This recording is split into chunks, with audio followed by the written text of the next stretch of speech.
Well, it wasn't pretty, and UConn made Michigan play the UConn brand of basketball, but the Wolverines, Cole, ultimately just too much, got it done, and Michigan are your national champions. Another title, another trophy, headed back to Big Ten country, 69-63, the final score. I was dead wrong about how I thought this game was going to go, and we got a better game for it. We did get a better game, and it was a good game. I didn't think it was a great game, Diesel, but it was a good game. Yeah. Michigan showed me a lot of things last night, but the main theme of what they showed me is that basketball team, what makes them as good as they were this past season, is that they can play a lot of different ways. They can compete in high-scoring games, and they can get down in the mud, Diesel, and get dirty, low scoring like they did last night. That's what they did. Good teams have the ability to win in different forms, different ways, and that's what impressed me more than anything last night, because it was not the high-scoring affair that we thought it could be last night. You got to go all the way back to the Wisconsin game where they didn't score 70 points. That game, Cole, was played all the way back on March 14th, so a little over a month ago, the tail end of the Big Ten tournament, where Michigan didn't score 70 points. Before that, Cole, you got to go back a ways to the Duke game where they lost 68-63, where they failed to score 70 points. Outside of that, this offense has just been on an absolute tear, putting up 90 points, 85 points, 100 points, pretty much at will, it looked like, all season long. And, I remember saying yesterday on the show that I thought this Michigan offense was just so good that they were going to run away with this thing and beat UConn by double digits or more. And there was a couple of times where it really looked like Michigan was about to bust this game wide open. They got it to 10 points or 11 points, I think, at one point midway through the second half. And I thought, oh boy, here we go. Michigan, they had a tough first half. They weren't scoring. They maybe looked a little tired. Both teams looked really tired, by the way. Sure. And UConn did a phenomenal job of clawing their way back. But when you're tired, when shots are coming up short, when they're just not online, they were scoring in bunches at times, and then they went ice cold. And they'd score in bunches, and then they'd go ice cold. Well, there was a point in the second half where Michigan started looking like the Michigan team we expected, right? Yeah. And it was like, oh, boy, Michigan's about to – I think there were 12 minutes or so last night when I thought, oh, boy, Michigan's about to unload and do what Michigan has done so many times this year. But credit to UConn. That's what you want. You want a national championship game, Diesel, where there's fight back, right? Because Sunday's national championship game, we didn't get that. So I think it's a good thing for the game because we didn't want to. We talked about it yesterday. We didn't want another blowout. There's been way too many blowouts recently, especially in these national championship games. You felt like with Dan Hurley, that guy was going to be able to implement a game plan to keep his team in the game. He did. But I just come away from that game so impressed that Michigan still found a way to win despite not having a great night shooting the basketball. Their stars dealing with some injuries, not being at their best. And you talk about UConn, they didn't shoot the ball great either, but Michigan only shot 38% and then 13% from three-point land. Not good. If I told you Michigan would have shot 13% from three, you'd have said, oh, boy, I don't know that they win the game. Yeah, there were 2 points in the second half of that game. 12:24 to go in the second half. Michigan had an 11-point lead, and it looked like, okay, here they go. And then UConn goes on a run and makes the thing interesting. And then there was a point, Cole, with about 2.5 minutes to go, 3 minutes to go, something like that, where Michigan got it up to an 11-point lead again. And again, I thought those were the moments when Michigan was going to bust this game wide open. What I thought Michigan did a really good job of, Cole, was not necessarily the first 5-7 minutes of the game, but they made an adjustment after that point where they said, you know what, we're not hitting threes. Yaxel is not putting up shots online. The elite shooters are not putting up shots online. And they figured out, oh, wait, we got this guy that's like 7'6", Mara down low, who, good God, did that guy not have some phenomenal fast twitch moves? When he would get the ball down on the blocks, Cole, he would really push Terrace Reed down into the paint. Yeah. And then he had a spin move that was just lightning fast. And he wasn't necessarily the most crisp on making the shots, but he was getting good enough looks down low where I thought, just keep pounding the rock down low and let Mara go and win this game for you. Yeah, and UConn's a really good basketball team, really, really good. But one of the takeaways that I had last night watching Diesel was just watching Michigan pass the eye test and every single thing that they did except for shooting the basketball. Now, when I say passing the eye test, I don't mean going out there and shooting 50%, right? Shooting 42% from three, out rebounding UConn. I'm saying when you turn on the television and you think, my God, that team just looks better. They just look better. Some teams just pass the eye test. Now, that doesn't translate into wins all the time. I get that, but it looks like almost like a G League team. Michigan does. A minor league team, an NBA team, because they've got the size, they've got the speed, they've got shooters. And again, those shooters weren't great last night. Mm-hmm. They improved throughout the course of the game, especially in that stretch in the second half we just talked about, we just referred to. But Michigan's a team that I just think when you look at what Dusty May did, big picture, they were a very complete basketball team. And yes, it is very difficult to win a national title. Very difficult, Diesel. But when you're able to recruit and have a roster like Dusty May did, I don't want to say it's almost bulletproof, but in a way, like the makeup of what Michigan was made of, what they were made of, what made them so good was just a great recipe for success. And you got to give a lot of credit to Dusty May. That guy did a tremendous job this year with this Michigan basketball team. And with Dusty May coming back next year, I'm curious to know how many of these players, if any, especially the ones that are not, seniors and have to go, but how many of these players may choose to stay around? Merez Johnson Jr., he's a sophomore. He's got time. I mean, he transferred in, right? But will he stay, or will he take his 6'9", 250-pound frame off to the NBA? He's certainly got the size to go compete in the NBA. Yaxel has to go. He's a senior. But, Mara is a junior. He could stick around. I doubt that he will. It's 7'3". I said 7'6". I was wrong. He's 7'3". But still, right. Well, what's the difference? He's only 7'3". Asking somebody what's the difference between 7'3" and 7'6" is asking somebody what's the difference between making $50 million and $65 million a year. 7'3". Exactly. By the way, your boy, your favorite guy is speaking live right now at the Live from the Masters. Bryson DeChambeau right behind you, Diesel. There Bryson. His hair Bryson. looks good. Yeah. His hair looks good. I was watching videos last night of Bryson topping the ball off the tee. I don't know where he was. This was not at Augusta National. This was not a practice round at Augusta. But it was just look, these guys, they are human. They make mistakes. And he tops one off the tee box and probably, ends up driving the thing 85 yards. And then he pulls out the 3-wood and puts it on the green with his second shot. I mean, it was just unbelievable. Did you see the one he skipped off the water yesterday onto the green? That was yesterday? Yeah. I saw the shot. Practice round. Oh, my God. Unbelievable. Yeah, they said he took the short route. Unbelievable. I doubt he would try that in the Masters. No. Listen, there's a lot to get into today on the show, by the way, Tolos, if you just tuned in. A big show coming your way, 3:20.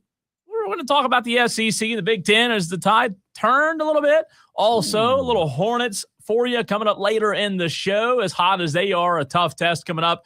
4 o'clock, I have a weird, interesting recipe question related to what now wins in college basketball. Rocco Miller coming up, Daily Wires. We got a lot of audio coming up on the show today. We have a $10 challenge for the Masters coming up at 5:20. Plus, Diesel, we've all heard the song Tricky, right? Yeah, it's tricky. It's tricky to rock around. Yes, right on time. That song. Tricky. I have remixed that song for Bill Belichick and the new basketball coach at North Carolina, Michael Malone. So my rapping career, if I have one, begins today. Here's what I did. I was going to do this live. So this morning I was playing around with it and I was trying to do it live, like watching the lyrics. It was really hard to do live. So I had to do it beforehand. I had to record it this morning, but my first ever attempt at a rap today at 5:20. If it goes well, I might not be on the show anymore. they might call me from, wherever, and I might have a new record label coming out. What would your rapper name be? It's a good question. It'd have to incorporate something with CB. I guess that's my initials. It makes too much sense, I guess, right? I was gonna say Lil Ashy. No, I don't like that. That don't really make any sense. What is Little Ashy? White guys are ashy. Yeah, we don't moisturize the way that we should. No, I'd have to. I'll think about that though before 5:20. But my first ever attempt at rapping on the radio today, and I have produced it. Pensman Sports, and I don't remember who Pensman Sports is off the top of my head. How about Cole Steel? I don't hate Cold Steel. I don't hate it. Cold Steel. I don't hate it. Don't hate it. You writing these down? Yeah. Yes. I see you making notes over there. How'd you know? But we'll see. I may do this at 5:20. I may perform this rap, if you will, and I might blow up. It might turn into a viral sensation. It's pretty good. I had some help from a good friend of mine, ChatGPT, and it is a Michael Malone, Bill Belichick rap remix of It's Tricky. So that's at 5:20 on the show. Well, it's let me tell you this. It's very, very bad, but it's funny. That's what's going to make it great. And I don't care if I'm in bed. It doesn't. I don't care. So Michigan deserves a lot of credit for playing clean basketball, Cole, because they average just under 16 fouls a game. They only fouled 13 times against UConn. And what is the stat that I don't know if we brought it up or if Rocco Miller has brought it up, who's going to join us at 4:20, by the way, that UConn was one of the worst teams at generating fouls all season long. I mean, they're a good free throw shooting team. They just don't get to the free throw line very often. And Michigan only committed 13 fouls, but UConn was actually shooting from the line really well last night in their limited opportunities. If Michigan had fouled up to their 15.6, so if you add 2.5 fouls to their total, UConn could have won that game just on free throws. Yeah, and you look at the way that game unfolded. Obviously, UConn had a chance there late, and there was a little bit of a controversy with UConn. Dan Hurley deciding to challenge the flagrant. Right? Is that right? Did I have that right? The foul that put Michigan at the free throw line. It cost him the timeout. You're talking about right there at the end? At the end. Yeah. He tried to look and say that there was an elbow thrown potentially, and it didn't go as well. And it cost him a timeout, right? Yes. Which he could have used down the stretch. But look, it's a 6-point game. The story of the day, though, is there are a lot of people, Diesel, out there right now. And I mean a lot of people who are upset today. And they've been in my text messages today. Some blaming me. But there are a lot of people, college basketball fans, that are very, very upset. Do you know why? The game was a 6-point game. Why would fans be upset that it was a 6-point game? Guessing the spread was 6.5. Yes. The spread was 6.5. And if you've seen on Twitter, if you've seen my text messages, there have been a lot of upset fans today. Boo-hoo. You shouldn't be gambling, you degenerates. That took Michigan. So very upset. With that regard, I would have taken the over. I promised you I would have taken the over. I felt like Michigan would win and cover. I did. Obviously, that hook got them late, the 0.5. That hook will get you every time. But you do have to credit UConn. Again, they went 34-6 on the season. A very good team. Mm-hmm. I just think when you look at the overall product, man, Michigan's Dusty May and what they were able to do, like I said, the recipe for success that they had last night, again, I don't think enough will be made of this. Think about it, Diesel. They were this all season. And then when this doesn't go right, they're able to counter from this to that. And the fact that in the national championship game, there's not a lot of teams that can counter from this to that. And they were able to do that. I think that just goes to show how good, how well coached they are. You obviously want veterans on the team that can manage a game and understand the flow of a game, that, hey, we're not having our best night. Mm-hmm. We've got to do something different. And Michigan, you said it, could have lost that game. They didn't play well, but the fact that they still found the way, they got down in the mud with UConn, that's what impressed me the most. It's mind-boggling that with the stars UConn had on its roster this year, Alex Caravan, Terrace Reed, Braylon Mullins, Solo Ball, that those guys couldn't average more than 65 points in the postseason. I mean, that was where they were outside of what didn't they win one game big in the postseason? They were really not a prolific scoring team. They've got a ton of really good guys. They put up 82 against Furman. It's shocking that with those guys, they're not a 75, 76, 77 point a night kind of team. Yeah, and I think Dan Hurley probably a lot of that has to do with his system, and the guys that he has and the personnel, right? Because they could have averaged more points. They could have been better offensively last night. Again, UConn, for as much talk as there is about Michigan, UConn didn't shoot the ball well last night. 31% from the floor. They took 33 three-pointers last night. We haven't talked about that. They took 33 shots from three-point land last night. Yeah. Like, what the? If they're not falling, stop taking them. I don't know. Again, I'm not going to question Dan Hurley. I promise you that, because that guy's forgotten more than I'll ever know. But 33 three-pointers in a national championship game. Who was the team that did that back in the tournament on first day, second day? Was it High Point? There was a team that was known for just shooting threes like crazy. I think it was High Point. Or somebody, Diesel, you and I were at Rigsby's. We were talking about it. There was one team that was their MO. They weren't really good at anything else, so they were just lobbing threes. I think that first day you and I watched, they shot like 25 threes in the first half. They came out just guns a-blazing. And I can't remember exactly what team. It might have been High Point, but that's kind of the way it felt at times last night with UConn, because 33 three-pointers to Michigan's 15. And again, Michigan didn't shoot well. Only 2 of 15, 13%. They shot well at the free throw line, though. Hey, you want to talk about one thing they did do good last night? Down the stretch, Diesel, Michigan was 25, not down the stretch, on the night, Michigan was 25 of 28 from the free throw line. Mm-hmm.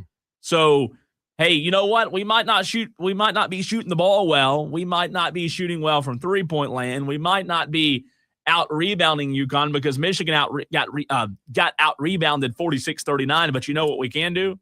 We can hit the freebies. They did that. They did a better job than UConn. And, boy, down the stretch of that game, how important are those free throws?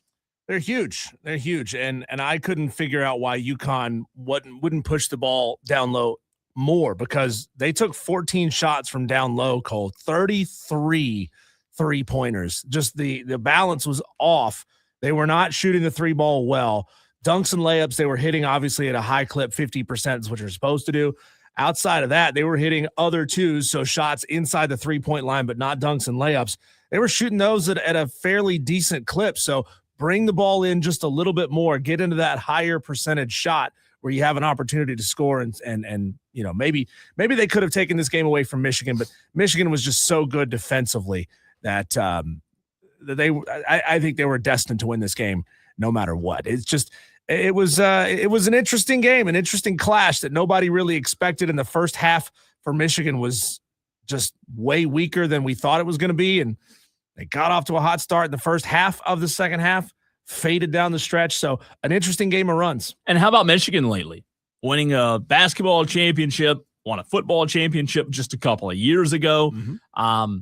Ohio State fans probably don't like this, but that we're praising Michigan, but don't let them start getting good at baseball all of a sudden, better than they already are. I mean, Eric Bakich was up there for a little while, right? So this is a program this is a school, Diesel, that they're winning and everything right now, it feels like. Don't look now, Cole, but the number one team in the country in college baseball is a Big Ten school. Yeah. Yeah. UCLA is number one in the country. Now, so much of the top 25 dominated by SEC teams. That's still the truth. And ACC teams as well. But the number one team is a Big Ten team. Man, how about that? They're winning. They've won the last 3 football national championships. Won the men's and women's basketball national championship. Number one team in the country in baseball. It's crazy. That's crazy, man. And I don't know that my history of college baseball knowledge is not, elite, but I don't remember UCLA ever being an elite baseball team.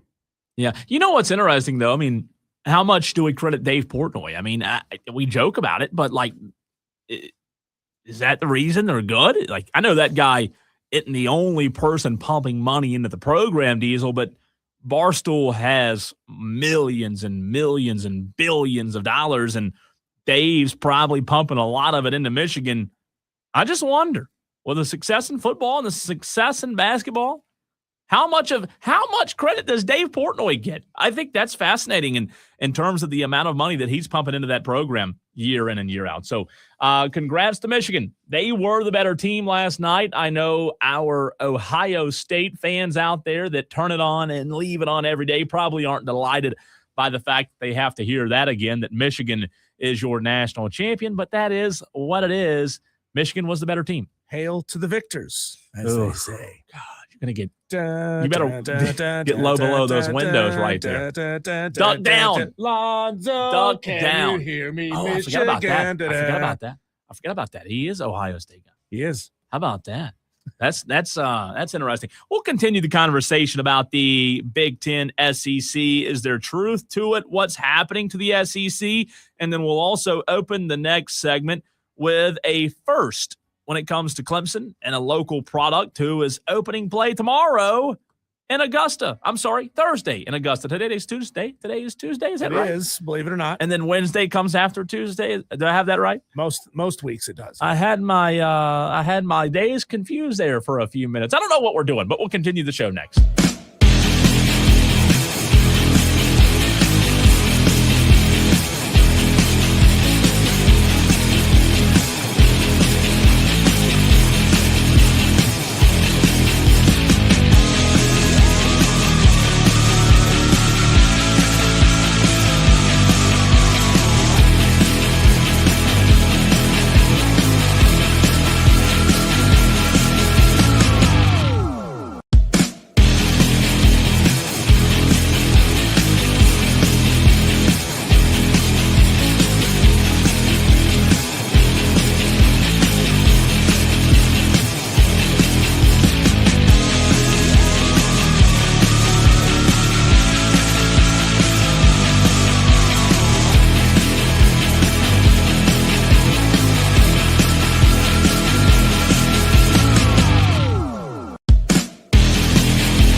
Bryson and Diesel on the Fan Upstate. Well, everybody's a fan of a conference until the conference starts getting their butt kicked every single year in every single sport. You remember it used to be SEC, SEC, SEC. You don't hear that as much anymore. Have you noticed that? Yeah, it's maybe next year. Yeah. Maybe next year. Yeah. I mean, I find it funny that growing up, that's all I ever heard was SEC. It's been so long that the SEC has been so dominant. And man, these past few years, let's say 2023, 2024, 25, 20, you hadn't heard SEC near as much, Diesel. The word for that is paradigm shift. It's a paradigm shift for sure. And I think what's interesting about that is I want to give it an example on the show. Let's do an illustration. What's interesting about this paradigm shift, Diesel, is that the paradigm shift correlates on the timeline. So if you have two different timelines, right? Timeline A, timeline B. Let's pretend like we're back in school. Timeline A is a timeline of NIL and portal. Timeline B is a timeline of the paradigm shift away from the SEC. Your teacher would ask you, why is there a correlation between timeline A and timeline B? If those two weren't correlating, if this paradigm shift happened 10 years ago, we would be having a different conversation right now. Think about it, because there wouldn't be that other timeline right above it that has NIL and transfer portal written on it. And now the fact that we do have these two timelines where about the time the portal and NIL hit was about the time the SEC, the paradigm shift, no more big bad SEC. I find it fascinating because for so long, fans clung to the SEC because sometimes their team represented the conference. Sometimes, like South Carolina fans, their team never represented, but they still chanted the SEC.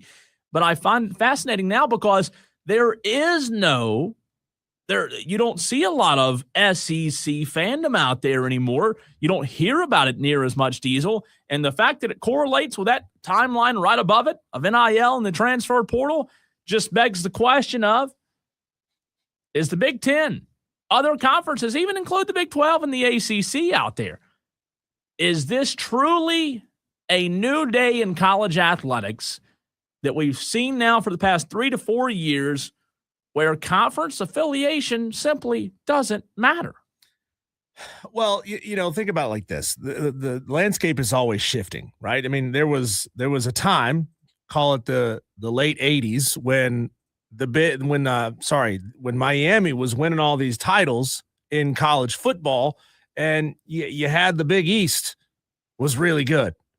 And then the ACC got good with Florida State winning a bunch of titles. Mm-hmm. And then the Big 12 got good with Nebraska winning a bunch of titles. Mm-hmm. And then it became the SEC, and then the ACC for a little bit when Clemson was winning its titles. But the SEC stayed dominant for the most part over that stretch of time. And now it's shifting to the Big Ten. This thing always shifts and moves, right? It's like a big old shell game. When one conference figures something out, and right now it's the Big Ten, they've figured out, hey, we can spend the most money to get a roster that's all transfers, by the way. This is the first time in history a roster that started with 5 transfers for Michigan has won the national title. All 5 of their starters last night were transfers, which is crazy. The first time it's ever happened to win a title. But this thing always moves, and the Big Ten, they're sitting on top of that pile now. Now there's a target, and everybody knows what they need to go do to beat Michigan, which is fundraise, or not Michigan, but the Big Ten. Fundraise. Get that money and go hire the best coaches and go spend it on the best players. And it's just going to take some time, right, before some other conference figures out how to invent a better mousetrap and beat the Big Ten at their own game. I don't disagree with you. I just wonder, though, you talked about it shifting from conference to conference to conference. It did go from the SEC to the Big Ten in a pretty dramatic fashion, but will we see it continue to swap conferences like this dominance, or does NIL give teams the ability, like a Vandy, like Virginia Tech now with James Franklin? does it just does it strip away the conference affiliation? Because I said a minute ago, conference affiliation used to matter. I just don't know that it does anymore. Like, is the Big Ten's success right now, does it have anything to do with the Big Ten?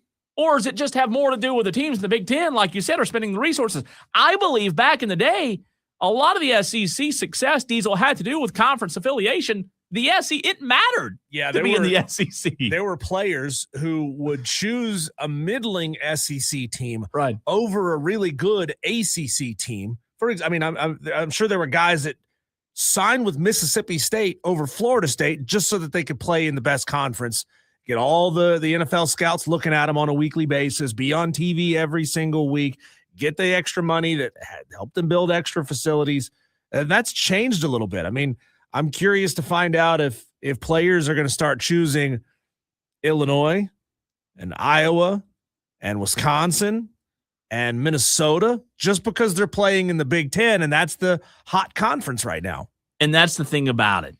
Do players, when you continue to introduce different elements of the game, like Diesel, if you have 8 multiple choice compared to 2 multiple choice, when you continue to introduce more and more elements like NIL and, I can go from this school to that school, and money's the bigger factor now.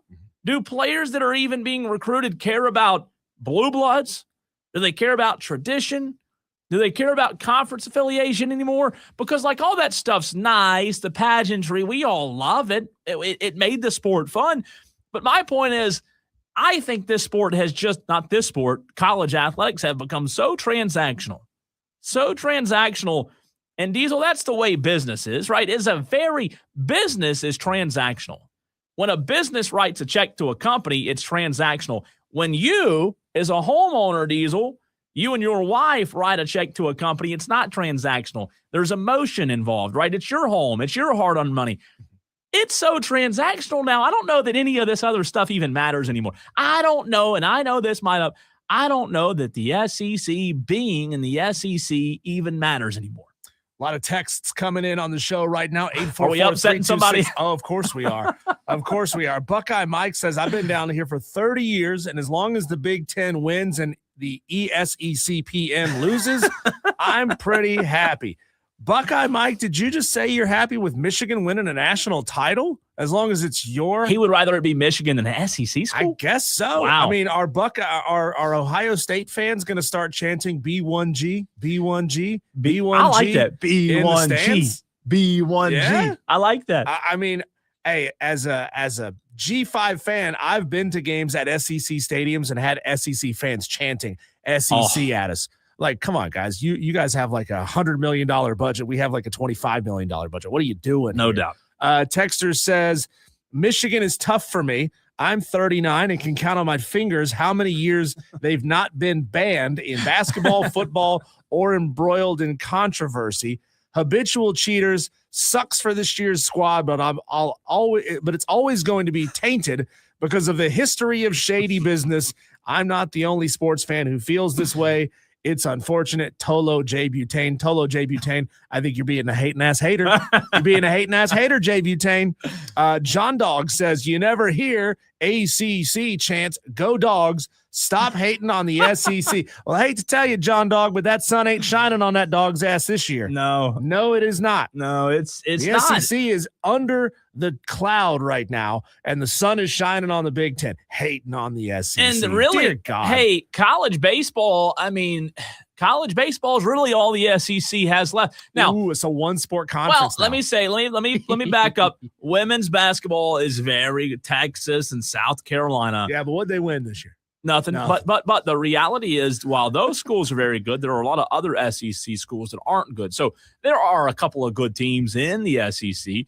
But when you talk about college baseball, they've still got I think the SEC still has the bragging rights in college baseball. I know that there are other, you mentioned UCLA, very good team, right? There are other good teams out there, but Texas is really, really good. Hey, Georgia Tech's good. How good are they? South Carolina beat them. Oh, one game, yeah. It did. Georgia, North Carolina, Florida State. You've got a lot of ACC and SEC in the top 10 in college baseball. Mississippi State, Bama, Southern Cal, top 10. Coastal Carolina, by the way, coming in at number 11. Way to go, Shots. That's right, this week's top 25. So how about that? But no, they still do have a very large, not stranglehold, but a large presence in college baseball. It is fascinating. Percy says college basketball is a paid AAU system. Conference doesn't matter anymore per se. I don't think it does. I don't think it matters anymore. And Percy, I agree with you. Eric Hines gets in on the Joy Law Firm text line. Good to hear from you, Eric. He says, has anyone heard from Madcraft?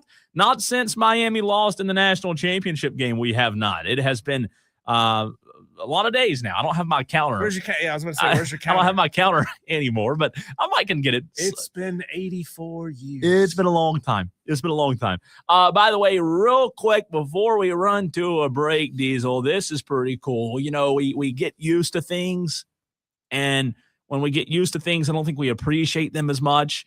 Tim Beret from Clemson sent this out. You have a guy who just won his first PGA win a couple of weeks ago, who's from right here in the upstate, in Inman, in Spartanburg, went to Clemson, playing in his first Masters on Thursday. Former Clemson All-American Jacob Bridgman, the number one ranked player on the PGA Tour's FedEx Cup rankings, will begin play Thursday, April 9th at the 2026 Masters. Diesel, it'll be Bridgman's first Masters and third appearance in a major championship. Bridgman will tee off at 12:27 p.m. on Thursday, 9:02 a.m. on Friday. He will be paired with Sergio Garcia from Spain to start the Masters on Thursday. Remember when Sergio was actually good and would push Rory? I do, yeah. On a weekly basis. Yeah, it was great. We'll see what happens. That could be an interesting pairing. By the way, Bridgman, the 14th former or current Clemson golfer to play in the Masters. Think about that. The 14th former or current Clemson golfer. So congratulations to Jacob Bridgman. You got a lot of people pulling for you. He is off to a sensational start in 2026, Diesel. Think about this real quick. 8 tournaments this year. 8.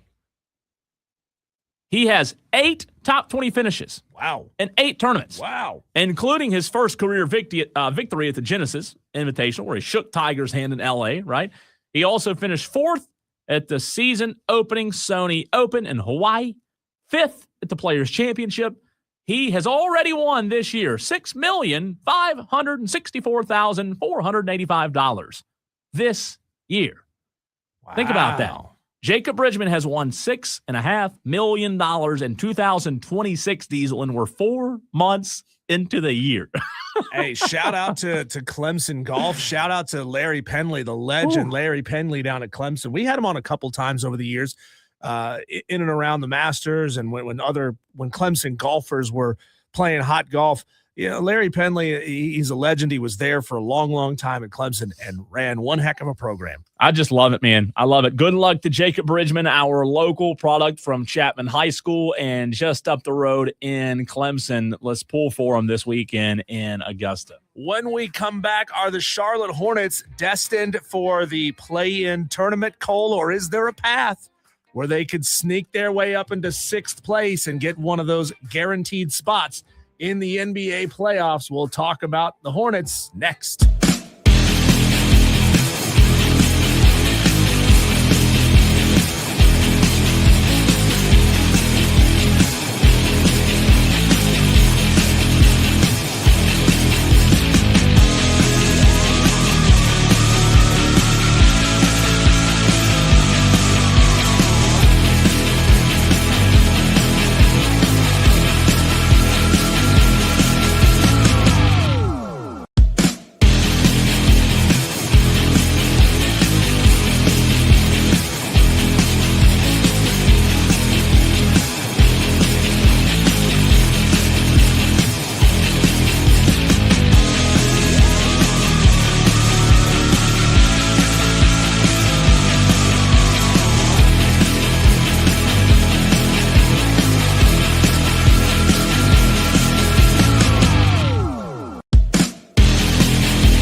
Fan Upstate.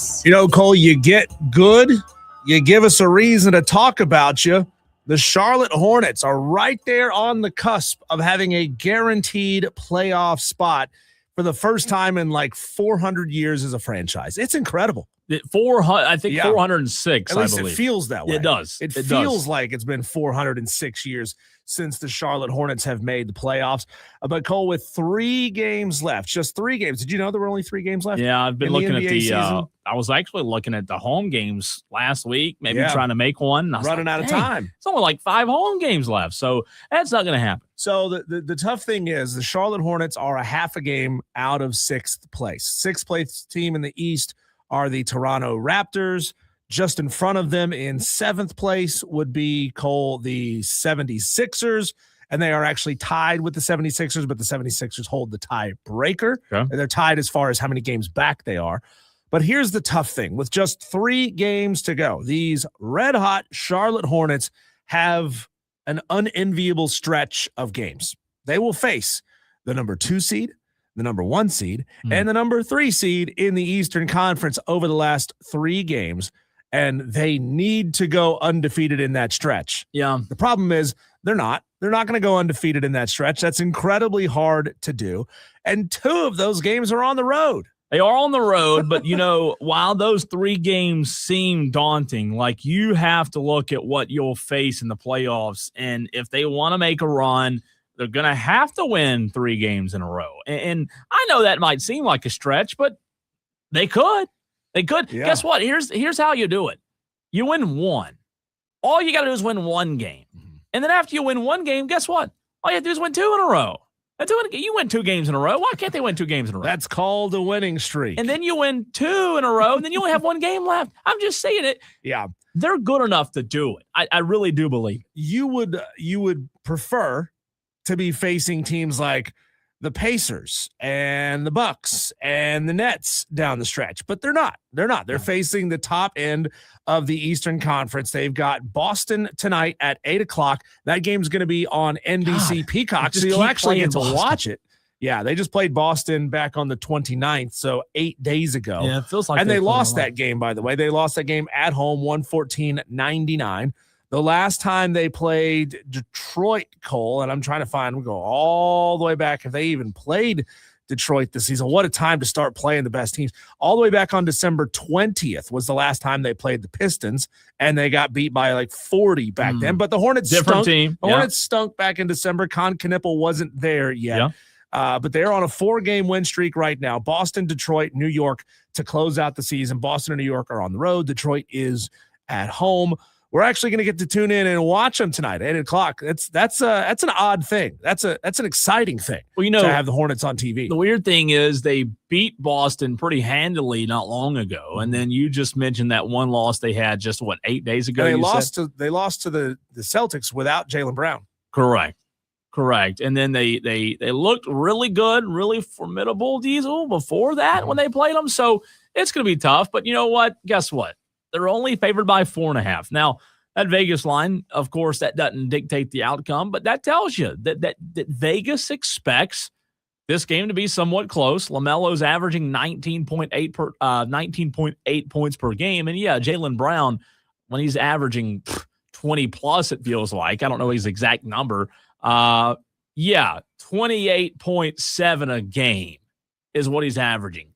That's what feels daunting more than anything. I mean, beating the Celtics, okay, but when Jaylen Brown's averaging 28 points a game, that's where you kind of just feel, man, we've got to really figure out how to defend that guy at a high level. It's going to be tough. It's hard because Philly gets Houston, Indiana, and Milwaukee down the stretch. Houston, the best team of those 3. Milwaukee, they're fading down the stretch. Giannis certainly not happy. There's a very good chance that Philly goes 2-1. Now that they're going to beat the Pacers.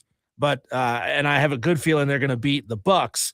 They'll go 2-1 down the stretch. So the Hornets, unfortunately, need to go undefeated down this last 3-game stretch to have a real shot of getting that 6th place. And you're probably going to look at a play-in. So think about it like this: if you're looking at a play-in game, right? Because you are guaranteed a play-in spot because right now they're 8, like you said. If you lose to Boston, okay, well, you lost. Boston's one of the best, if not the best team in basketball. When Jason Tatum returned, like, come on. They just won a championship not long ago. So you're talking about tonight playing one of the best teams.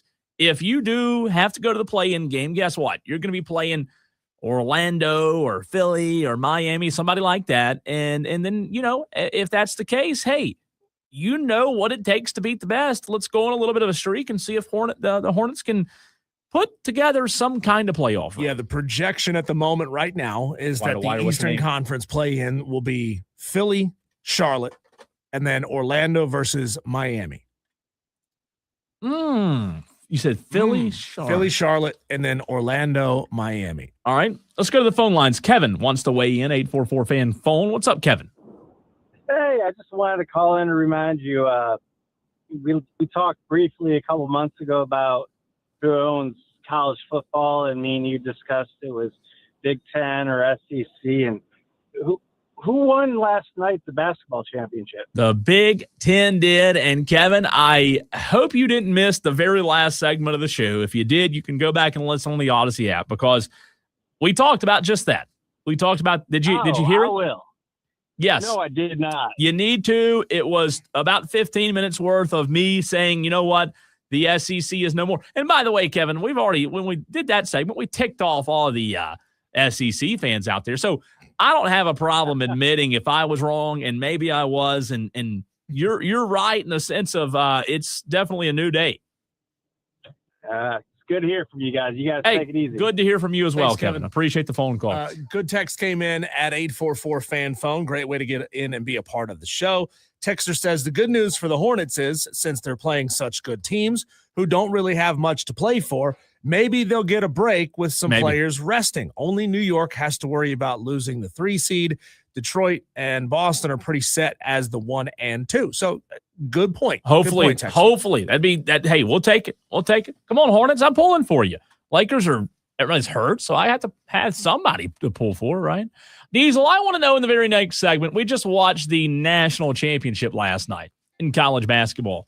And, these college athletics, we talked about it a segment ago, it's ever-changing, right? Every year something's different in the college athletics landscape. We all love food. We all love sharing recipes. But I want to take it a different direction when it comes to recipes. What are the 3 ingredients? You only get 3. The 3 ingredients you need to win in modern college basketball. National championship teams must have what? Tolos, I'm going to ask you that. Diesel and I will give our 3, 844-326-3663. That is next.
Well, every good dish has to have good ingredients. Every good recipe requires some essential ingredients, Diesel, to make that recipe, that dish, what it is. What's so special about that dish? You can't leave one of those ingredients out or you're going to be in trouble. What in the world am I talking about on this Tolo Tuesday? Welcome into Wire to Wire. By the way, he's Diesel. I'm Cole Bryson. This ever-changing landscape in college basketball. I want to know from you, Diesel. I want to know from you, Tolos out there, which 3 ingredients do you need to have a basketball team program in modern-day college basketball where you can win a championship at the highest level? Do not get hungry from this segment, though, Diesel. This is not about food, even though it's coming up on dinner time, right? It's very easy. Money, and more money. If you've got those 3 things, money, and more money, then you can go get anything you need to win a national championship. You can. You really can. That does seem like the easy answer. And I'm glad you brought that up because it does seem like the easy answer just to say money. And that's definitely a part of it, right? In this ever-changing landscape in college athletics. But I want to know from you, Tolos, 844-326-3663. What are the 3 ingredients you need? I'll ask Rocco Miller that question in the very next segment, as we'll be joined by Rocco Miller at 4:22. We'll get to some audio at 5 p.m. 5:20, some even better, worse audio. I have remixed. I don't know where I got this wild hair, but I remixed this morning, Diesel. It's tricky to Michael Malone and Bill Belichick. It's tricky to win in college athletics. This might be the worst rap or the best rap you've ever heard. I was going to try to do it live at 5:20. That would have been an epic fail, so I did pre-record it this morning. How bad is my rapping career going to be after today's 5:20 segment? We'll get to that coming up on the show. Before we get into the 3 ingredients needed, let's go to the phone lines, 844-326-3663. First, Rick in Greer. What's up, Rick? Not too much. Wanted to leave. I never can, Dewey's never on the line anymore. I want to leave Dewey a message. I will be in Greer tomorrow. Please show up, Dewey. Oh, you'll be at Ingles. Dewey. I'll be at Ingles. Okay. I didn't know. Please show up, Dewey. We didn't know if you were coming to see us or if you were just going to Greer. Going to Greer. Just showing up in Greer. I'm going to go to Greer, have a couple of hot dogs, come see you. That'd be great. And then I want to have a cage match with Dewey. Well, Rick, it's a 4-hour show. Can you give us a sense of what time you're coming? He didn't. That way, dropped the mic. The mic. Rick. So we are going to be at Locust Hill Road in Greer tomorrow, Tolos, at the Ingles in Greer. If you want to show up, get an Ingles gift card. We'll be there tomorrow. Up next, Matt from Ohio. What's up, Matt? Hey, guys. Good afternoon. I wanted to weigh in on the conference, the importance of the conferences. Okay. And I want to say just a couple things. I think conference realignments and expansions have killed a lot of it. When you're watching an ACC, remember Atlantic Coast Conference, and you're watching someone on the East Coast play. I mean, isn't Cal in the ACC now? Is Stanford in the ACC? I mean, SMU too. And it used to be that those conferences, and I'm going to say this too. So conference realignment, I think, is part of it because the conferences don't mean anything geographically. It was kind of like a, us versus them mentality when you had the Big Ten versus the SEC or the ACC. I think the other thing you've got is, football drives the bus, and the college football playoff has ruined a lot of it because, the winner of the Big Ten, being from Ohio, it was always going to be Ohio State or Michigan versus UCLA or USC. The Rose Bowl had a lot of luster. And, let's face it, I mean, those games have been, I get that, we keep the bowl structure, but those things have kind of been relegated to the play-in for, the college football national championship game. And that's why I think you have even a lot of the ADs now that are saying, why are we even playing in college, conference championships games? The year that Ohio State won, we didn't even make the conference championship game. So I think as far as the conference thing goes, I think those are 2 things that have really hurt it. I wanted to say one other thing. I was involved in the the discussion last week on the women's basketball and kind of the watchability, the viewability of that. And so I took cocky for reasons, words to heart. I didn't get to watch the first game, but I watched the beginning of the second game. And at halftime, I think the score of that UCLA-Texas game was 20-17. And I will say that he mentioned Little League sports. I've watched 5th and 6th grade boys that put up 30 at the half. So I'm not calling anybody out. No, do it. Call them out. We love it. No, Matt, you're exactly right. And these are supposedly, and again, daughter that plays Division II volleyball or did play here locally. And I enjoy watching women's college volleyball, but the net is lower than men's. And so it becomes a power game, and you see a lot of great swings and, a lot of skill. Guys, I couldn't, and I'm honestly, when I say I tried to watch, I didn't get home in time to watch the UConn game. I watched the first half of Texas UCLA, and it was literally 20-17 at half. And I said, no moss, I can't do it. No, Matt, you're not wrong. I mean, I tweeted out during the South Carolina game, like, are they even going to reach 40 points in the national championship game? Because I was genuinely afraid they weren't going to do it. I don't think anyone would argue that these were clearly based on the body of work, the 4 best teams in the country. Sure. I mean, they rolled those teams were rolling everybody all year, but a different sport, man. I do think that the conference realignment and the college football playoff have really kind of taken the luster off of the conferences because, the ACC was always playing for the Orange Bowl, the SEC or what it was at I can't remember the one that was the Cotton Bowl. Those were, I guess that was the old Southwest Conference, but I think that's had a lot to do with the kind of the luster being off of the conferences anymore. And when you've got an ACC game or a Big Ten game, and you've got, Ohio State going out to Oregon. I love that game, but, that's not really a Big Ten game for anybody that has any kind of tenure and rooting for college sports. Hey, thanks for the call. As always, we appreciate it. Great call, Matt. Good stuff, Matt. And feel free to call back anytime, 844-326-3663. I don't disagree with him on the conference realignment stuff. It's a big part of it. Conference affiliation, when you look at where we are, do we even consider Cal and Stanford a part of the ACC? Like, they play the teams, but do we even consider them? No. Diesel, they're terrible.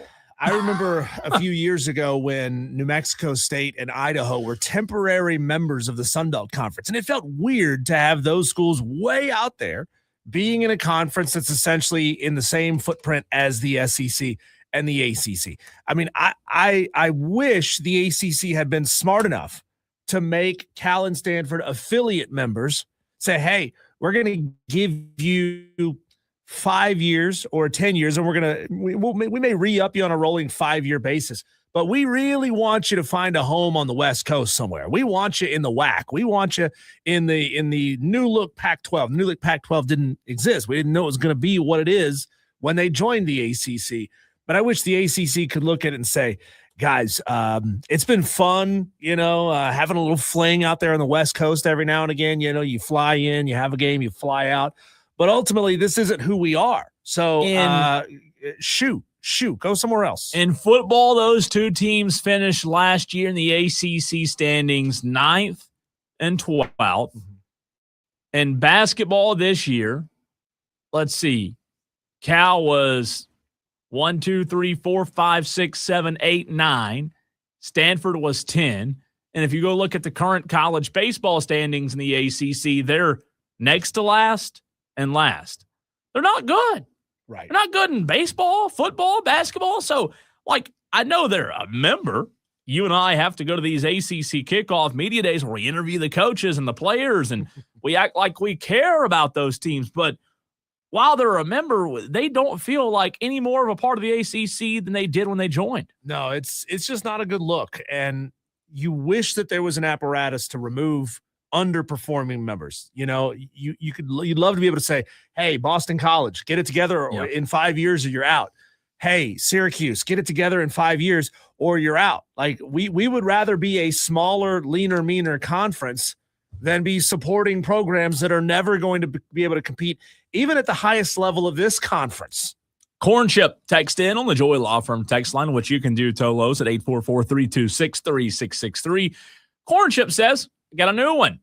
Tuning in from aboard the Amtrak Crescent 19, Cool. heading back home, enjoying some cookies and milk for the kid and a beer for me, says Corn Chip. Well, Corn Chip, you could have some cookies and milk too. Now I want cookies and milk. Yeah. That sounds good, though. Have you ever gone long distance on a train before? No. I've gone Amtrak from Greensboro, North Carolina to New York City once. Ugh. It was fun. I don't know that I'd like it. Once you got out of Virginia, because in North Carolina and Virginia, it's a commuter train. Sure. Once you get like north of DC, you got like 2 or 3 stops. Yeah. You know, you got Baltimore, Philly, and then New York City. I've seen too many of those NCIS New Orleans or NCIS Criminal Minds where that it just goes bad on the train. I'll pass. I wish train travel was a thing. I did see a meme a couple years ago, that said the SEC could literally make train travel in the South a thing. If you connected all the SEC cities and had nonstop commuter traffic between, Gainesville and Columbia, Columbia, Knoxville to Lexington. Right. Like you could make commuter train travel in the South a thing. A friend of mine went to a Carolina Hurricanes game last year on a train from Charlotte, I believe. I think it's Charlotte to Raleigh. Is that right? Sounds right. Yeah. I would go to all kinds of sporting events in Atlanta if I could just hop on a train in Greenville and take it the rest of the way. And not, you don't have to worry about 85. Avoid 85. You don't have to worry about drinking and driving. It'd be great. Drunk on a train. It's a country song, Drunk on a Plane, but you'd have to remix of the Drunk on a Train. Gotcha. There you go. I don't know. I don't know that I would be a big fan of it, but it's interesting. You got to try it. It's fun. Corn Chip, appreciate you listening. Toloing from the Amtrak Crescent 19. Really do appreciate that. We can now say we've had a Tolo on the Amtrak Crescent 19 Toloing, turning it on and leaving it on. What are the 3 ingredients it takes in college basketball? I want to know from you, Diesel, and the Tolos, 844-326-3663. You have to have what? You only get 3. That's what makes it so challenging, and I know it's subjective here, but we want to hear from you. You give your 3, and then I'll give my 3. You can go 3 at a time, all 3 at once, Diesel. Give me elite 3-point shooting. You got to have that. You got to have at least 2 guys on your team that can combine for somewhere around 35% from 3. Give me that. Number 2, give me a big that can give you 12 to 15 points a night without fouling out. And then give me a team that is disciplined and doesn't commit a lot of fouls themselves. Okay. I don't hate any of those. Foul discipline, that's important, right? Yep. You want to be able to shoot the 3 ball. Even though at times shooting goes cold, you still want to be able to have a big, though, is what you're saying. Yep. So when the shooting does go cold, you've got a big. I don't disagree with any of those. My 3 are this. In the modern era of college basketball, 3 ingredients. I don't think you have to have an elite coach. I think you just have to have a top 10 coach. And again, that's no disrespect to a lot of these coaches that win. I like Dusty May a lot. Do I think Dusty May's the best coach in college basketball? No. I don't think you have to have a top 3 coach. I think you can win a national championship in college basketball with a top 10 coach, Diesel. A coach is good enough to have his players in the right position, because you got to remember, when you get to that level of basketball, all the coaches are good. They're like, when you talk about a Dan Hurley going all the way down to a Brad Burnell, like all these coaches are good coaches. It's not much that separates those coaches, in my opinion, right? I just think you have to have a top 10 coach, number 1. Number 2, I think you have to have some veterans on the team. Okay. John Calipari has kind of shown us, Diesel, that his style is not like the absolute end-all, be-all, or his formula is not the end-all, be-all anymore. Mm-hmm. He used to have a lot of those young teams at Kentucky a couple years ago, right? Arkansas, I think it was last year, he was fussing about having the youngest team in the tournament, something like that. I think Cal's shown us that his style, his approach, his formula is not working. You got to have vets. You got to have older guys. I think you need a top 10 coach. Need some vets. Obviously good players, not bad vets. Mm-hmm. And then the third one is this. I don't think you need or have to have one specialization. I think you have to be a team like last night's Michigan that can win in different ways. I think if you're a team that hangs your hat on this or hangs your hat on that, I think that's where you get in trouble. We saw that from High Point. We've seen that from teams in the tournament. The one specialization team, Diesel, the one trick pony. I don't think that's a good thing. I think you have to be, not saying more middle of the pack, but just being able to do different things, being able to play different styles of basketball. I still can't get over how Michigan last night completely went away. Not went away. They just, what they had done all season wasn't working. And they still found the way to win last night. Michigan probably shouldn't have won that game last night. The way they were shooting, out-rebounded. So I think those are my three. Yeah, it looked like the kind of game where if Yaxel couldn't get it going, if some of the other elites at Michigan couldn't get it going, that UConn could come back and steal that one right there at the very end. I thought so. Wasn't meant to be, though. Wasn't meant to be. And UConn, like, they were in position. They were in position right there. Coop and Greer gets in on the Joy Law Firm text line and asks, did Hurley Eskimo kiss another ref in the championship game? I don't know if he did. I have seen those lately, though, where he just likes to – Dan Hurley's a weird bird. He just gets right up on the ref, like almost kissing the guy. King of facial expressions during a game, though. Is he not, though? Yeah. Like his like, what are you doing? That was a foul. Like so much facial expression and emotion. It's great. It does give us viewers something to laugh at. There's no doubt about that, Diesel. I don't know if Dan Hurley ever felt like last night, and this was just my opinion. I don't want to say he didn't feel this way because I don't want to put words in his mouth, but my last comment on it before we get to Rocco Miller, I never felt like, even when UConn made that charge late in the game, I still didn't think Michigan was going to win. I mean, I still didn't think UConn was going to win. I never at any point in that game last night felt like the game was shifting over to UConn, and I just wonder, in that game, when you feel like UConn is at Michigan shooting the ball as bad as they were, Diesel, and you're out rebounding them, I'm not saying I'm disappointed in Dan Hurley, but like if you were going to get Michigan, last night was the night to get Michigan. They shot the ball bad. Yeah.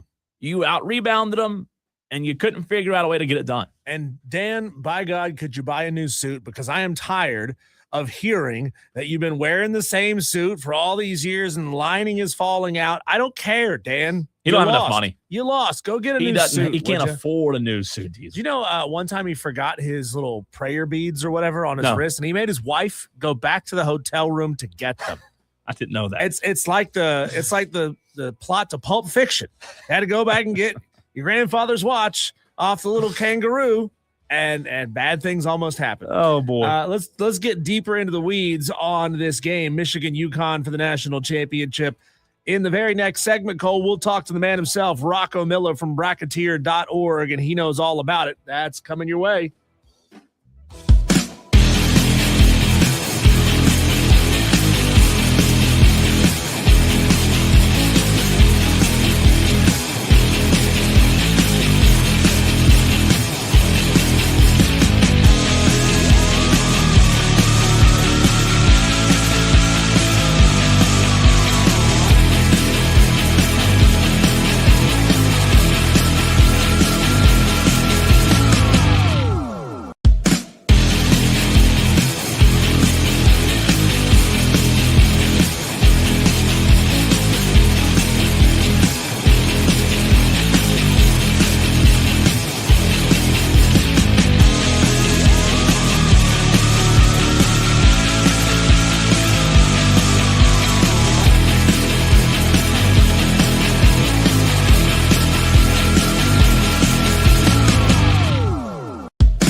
Jason and Diesel on the Fan Upstate. We're going to break down the Michigan Wolverines and their path to becoming the 2025-26 national champions in this segment with Rocco Miller of Bracketeer.org. But before we get on that topic, I want to get your thoughts, Rocco, on the big news that broke yesterday and the continuation of that news that broke today. Michael Malone to North Carolina to the tune of $8.3 million a year over the next 6 years, making him one of the top 5 highest paid coaches in all of college basketball. Which direction do you see this one going? Because we deal in absolutes nowadays. There is no in between. Is it going to be a massive success where they'll be hoisting trophies in no time, or will it be a big old flop? Yeah, I don't know where it's going to land exactly. It's certainly a surprising hire based on all the names being tossed around, and with him being out of basketball for most of the last year, and I think with the resources they're going to put forward, as you just alluded to, he certainly has a chance to win big. I think the other interesting connection, like immediately, is Henry Visar, right? Henry Visar being from Lithuania and having Jokic be one of his heroes growing up. They have that immediate connection of maybe being able to keep Visar and build a good team right away around him. Starting off with a 7-footer sure wouldn't hurt. So I'm starting to see some of the plan here. But at the same time, college basketball is a whole different job than the NBA. And I know it's become a lot more professional at that level. So it's going to be different to navigate for him. We saw a great example in the ACC this year with Luke Laux coming to Florida State, which is obviously not a place with as many resources as UNC. But by the end of the year, he really got the league figured out, and they were one of the hottest teams in the country. Just ran out of time to get into the tournament, and so I'm really interested by some of these NBA concepts coming into the ACC and into Power 5 basketball. Rocco, do you just find it fascinating or weird or whatever adjective you want to use that North Carolina's doubling down on this, bringing in not one but now 2 former pro coaches with Bill Belichick and Michael Malone now on campus in Chapel Hill, because the Bill Belichick experiment did not go well in year 1. Right. Well, I think it was 2 different ADs, right? Bubba Cunningham hired Belichick, and now the new AD hired Malone. So it's probably 2 completely separate processes. Just ironic it landed there. I think it's risky from the fan standpoint. I think Malone will be criticized early and often for any potential struggles he may face in the beginning, much like Belichick did. I think the safe choice, they could have had Mark Byington, and I think he's a terrific choice at Vanderbilt. And he's basically the one guy that kind of had to say yes if he got the offer. There was plenty of reasons for McCaslin to stay at Texas Tech, for Nate Oates to stay at Alabama, for Dusty to stay at Michigan, and the rest of the list. But Byington was the one guy they could have hired. And I just think, that's going to get out there pretty quickly. I saw a few tweets about it yesterday. So I just think if Vanderbilt's outperforming North Carolina the next couple of years, that will be brought up a lot. But in the meantime, it's got a chance to work. So have to give everything a fair shake. It's just a little bit of a surprise. Rocco Miller of Bracketeer.org. We were talking about South Carolina and the Lady Gamecocks, their loss to UCLA, and we had texters texting in saying that, they were emotionally exhausted after their win over UConn, that was the biggest game for them. A different type of exhaustion is what I saw on the court last night between Michigan and UConn on the men's side. They were just coming up short a lot on 3-pointers.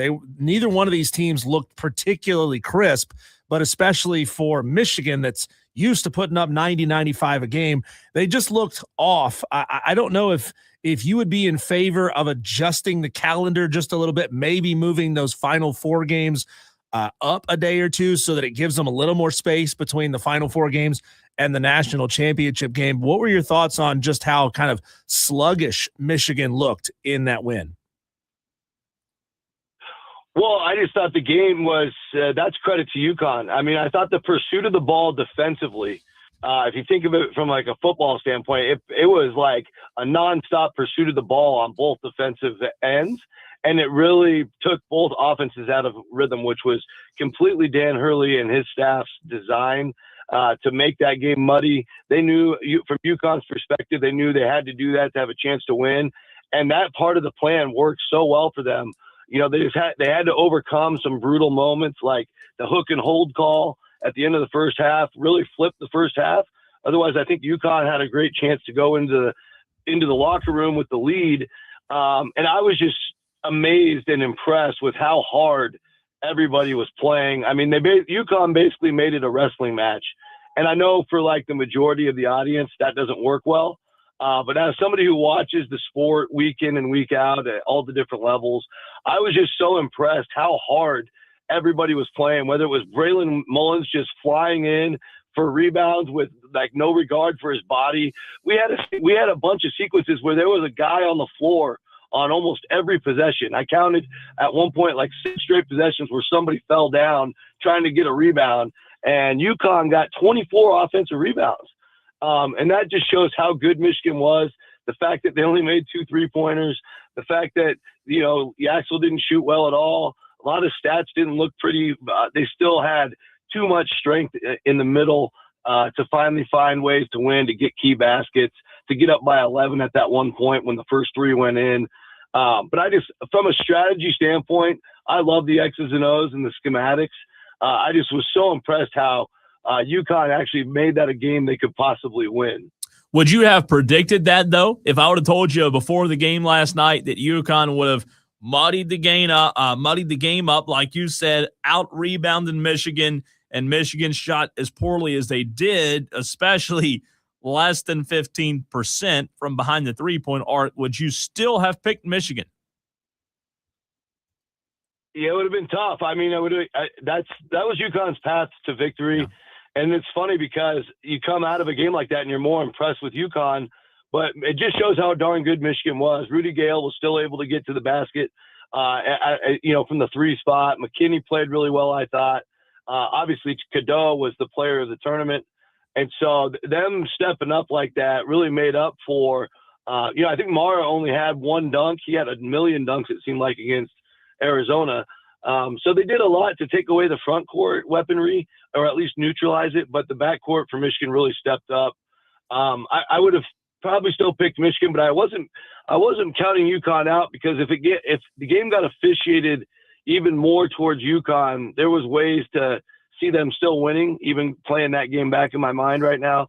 So it kind of all went in a weird way, the way I thought it might go. Just, I had a hard time seeing UConn getting blown out, because the coaching staff is so darn prepared and those kids are so darn feisty. And you got guys like Caravan, who I think that was his first ever Final Four game loss. I think UConn was 12-1 in the Final Four under Hurley until last night. Now they're 12-2. So it's impossible to count that prepared of a team out. There's no reason to believe that UConn is going to fall off a cliff into next season. I mean, Dan Hurley is still there. He's still an elite basketball coach. But how much of a loss is the loss of Luke Murray really going to be for this team? I mean, Dan Hurley in his post-game press conference almost seemed like he was at the edge of tears talking about losing a brother to Boston College. How big is that for UConn? It's a big one. And Kamani Young's isn't right on the doorstep as well to getting something big. We'll see if he can at least keep Coach Young for one more year. But it's UConn. It's one of the best staffs in the country. So I imagine his replacement will be a really strategic move that will keep them at the cutting edge and certainly the team to beat in the Big East. But it's a big one because Luke was such an integral part of designing a lot of those offensive concepts. I watched a lot of tape on the UConn-Duke miracle where they were down by 1 million, and UConn just never stopped moving and running their sets, whereas Duke was standing around and almost allowing, in an irresponsible way, UConn to get back in that game. And that's just one of like several examples of how UConn can just out-sharp you from a tactical standpoint. And that so much of that was Luke Murray's job, right? So I'm excited for Boston College. I don't know if they could have prayed for a better coach than that. Even if they have the lowest amount of money in the league, the way it works now, if you look at that and you look at Jerry McNamara at Syracuse, you suddenly put a guy like him in there and you'll get maybe like some UConn fans to put money towards Boston College, right? Like anything's possible with the money era that we're in. They could go from like only having 3 or 4 million to 8. and all of a sudden they could be pretty feisty in the ACC. Guys like Jerry, he might take Syracuse from like 8 to 16 million. We don't know quite yet, but we'll find out by the end of probably this month where those teams fall. But the money can just keep coming in when you make a great hire like that, and you got a celebrity dad like Luke Murray has. So I thought it was a genius move for Boston College. And I think for Luke Murray, maybe it wasn't the perfect starting point, but it was time for him to finally jump into head coaching. He gets right into the ACC. And think about it from an expectation standpoint. They have like no expectations. So he's really got no downside by taking the Boston College job versus starting somewhere that was already pretty big, even if it was like NC State or something. So I think from that standpoint, he's got a super safe floor, and sky's the limit for Boston College. Rocco, when you look at the top head coaches in the game right now, obviously Dusty May and Dan Hurley last night, two of the best in the sport going at it. We were talking about this in the last segment. When you go to a coach that might be ranked, I don't know, 20th, 25th, 30th, let's say Dan Hurley and a Brad Brunell comparison, how much gap do you believe there is? You got to have a good coach to win. Everybody knows that. What's the gap in your mind, though? How big or small is that gap from the absolute best of the best coaches in college basketball to where those around the Brad Brunell might seem to be?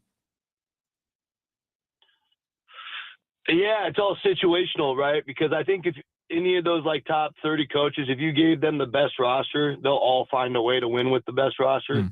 So, I mean, that's where Dusty and Todd Golden and some of those guys, what we're calling the new guard instead of the old guard, they've been really, really sharp on the roster construction part of the sport, which has become the most important thing. Calvin Sampson belongs in that top group as well, but because they had to go with a couple freshmen this year, you saw them get roped into playing a mid-range game, which was not their game against Illinois. And despite playing in their backyard of Houston, they lose by double digits, right? So the best coaches in the world can still lose. It's more, you got to have the best of everything now. And like if Brad Brunell, like in my opinion, I've always had a ton of respect for him. And I know he's redoing his whole staff this year. And maybe that's some new thinking going on there. But I think if there was a world where he was at the highest resource place, like at North Carolina or Michigan or one of those big brands, he would be right there with those guys. So to me, the differences are in the margins when you get to the matchup. And those guys are excellent in those cases too. I don't think there's a better X's and O's guy right now than Ben McCollum at Iowa. I mean, he's so new to this scene, but he's done it forever at D2. We saw it at Drake. And there were so many games where on paper, they're even with their opponent and they win all the time. And that's, to me, more impressive than, having the best roster and just beating people up. If you build the best roster, you're supposed to beat people up. But if you can find ways to win on the margins when you're basically 50-50 going in, that really impresses me the most. So it depends on how you look at it.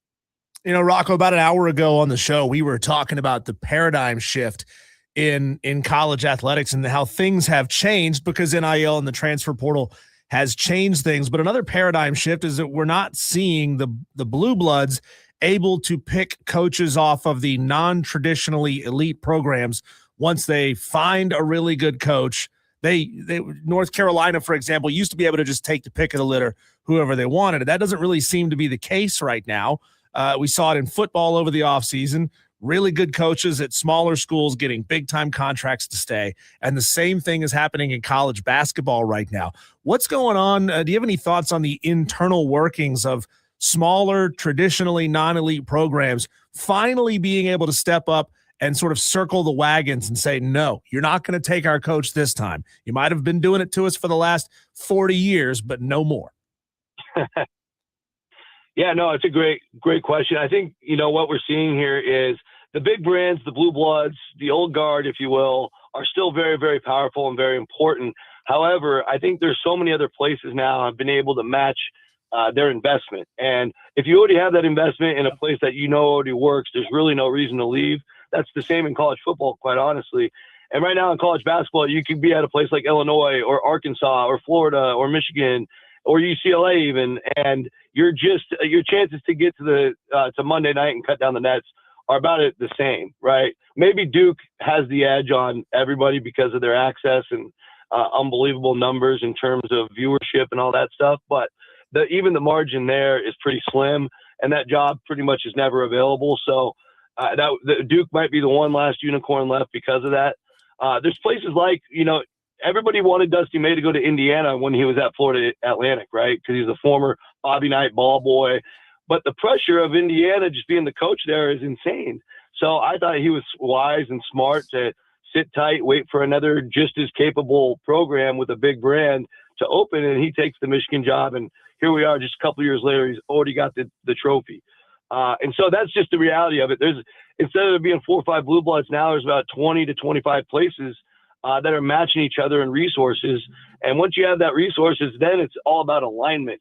Is your AD on the same track? Is the president and the chancellor on the same track? Is the board of trustees on the same track? If you have all that aligned, that you should definitely stay where you are, because that is the hardest problem to solve, to get all the boats streaming in the right direction and actually build the roster that can win it all and let you do your job. Rocco, you mentioned blue bloods there. When you look at North Carolina with Malone, we talked about this yesterday. Do you put as much emphasis as I do on whether or not this will work when it comes to Malone and North Carolina in terms of what his staff around them will look like? Because he is an NBA guy. He knows X's and O's. He knows how to win basketball games, but he doesn't know NIL. He doesn't know the portal. He doesn't know the recruiting trails locally and nationally. I put a big emphasis on that. Where are you on what his staff could look like and how much that'll impact their success? Yeah, it's interesting. So I think he should at least have one college guy in there on the staff. We saw with Florida State. Again, that's the best example we have from last year. They brought all NBA guys except for they kept Michael Fly there, who's a veteran in a lot of ways for both recruiting, scheduling. He can even he can wear the GM hat for Florida State. I think as long as North Carolina has a college influence on the GM side of things, they'll be just fine in terms of that. Because when you get into day to day and running an offense and putting a defense together, you're fine with the NBA model. It's just a matter of getting your personnel bought in, and that's just day to day coaching. So I don't think he has to go all college or all NBA. I just think at least having one from each side. They'll be better off that way, get that natural blend.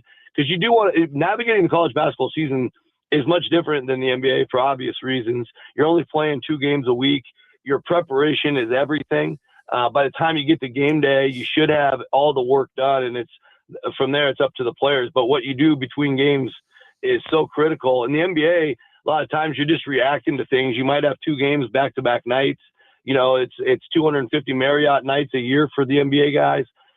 We go down to about 150 in college basketball. So it's just a lot. The planning part of it and the preparation is a lot more intense. You have less games to prove yourself too. Like, think about that. 32 games season starting next year, much different than an 82 game season. And so you got to get it right, and you got to get it right early on. And that's the big difference. So I would agree he should get at least one guy in from college basketball, and maybe a couple wouldn't hurt either. Rocco, I'm going to let you into one of my personal pet peeves about the way play-by-play is done in college basketball and football. They talk about guys at the end of the season about where, in terms of where they transferred from. And I say, hey, if you've gone through a 10-game or 11-game season in football, you're no longer a transfer from that school. You're now a player from that school. And you heard it in all across the NCAA tournament as well. Oh, this player transferred from so-and-so. Well, Dusty May just kind of turned that whole paradigm on its head by winning a national championship, starting 5 transfers. It's a long way to ask you, what is the best program, now that the portal is open, the biggest branded program that is going to get hit the worst by the transfer portal? Oh, it's a good question. Well, it's going to be a school that, failed this year, right? So, NC State, it's pretty obvious, but I mean, they were a disappointment in general. Now they have to switch coaches. They have to redo all their money all over again. Those are the true answers to your questions. But I think, like, at the top of the sport, they've all succeeded. So I don't think teams like Illinois or Arkansas or St. John's or Florida or Duke or all those tops, Michigan, obviously, even Michigan State, who's going to have Michigan State, you could argue, brings the most back next year with Fears coming back and basically the whole starting lineup. They're not going anywhere. So I don't think there's going to be one that just has a massive collapse. I think you're going to see like a lot of restarts at whether it's Ole Miss, NC State. My old home school of Washington spent $15 million, didn't get in the tournament. Now they're going to lose their money because of that. There's several of those, but I don't think there's going to be. I can't think of one towards the top that's just going to completely crash because those are all success stories, and that keeps the money flowing for next year. Rocco, as we let you go, who would win in a fight, Dawn Staley or Gino? Dawn Staley, no doubt. Yes, the right answer. Right answer. Yeah. Is that even a question? No, come on. Rocco, you're the best, man. Appreciate you as always. Yeah, great to be on with you guys. Talk soon. Rocco Miller, Bracketeer.org. We've got to get to our headlines, our Daily Wires, next.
2 in our Daily Wires.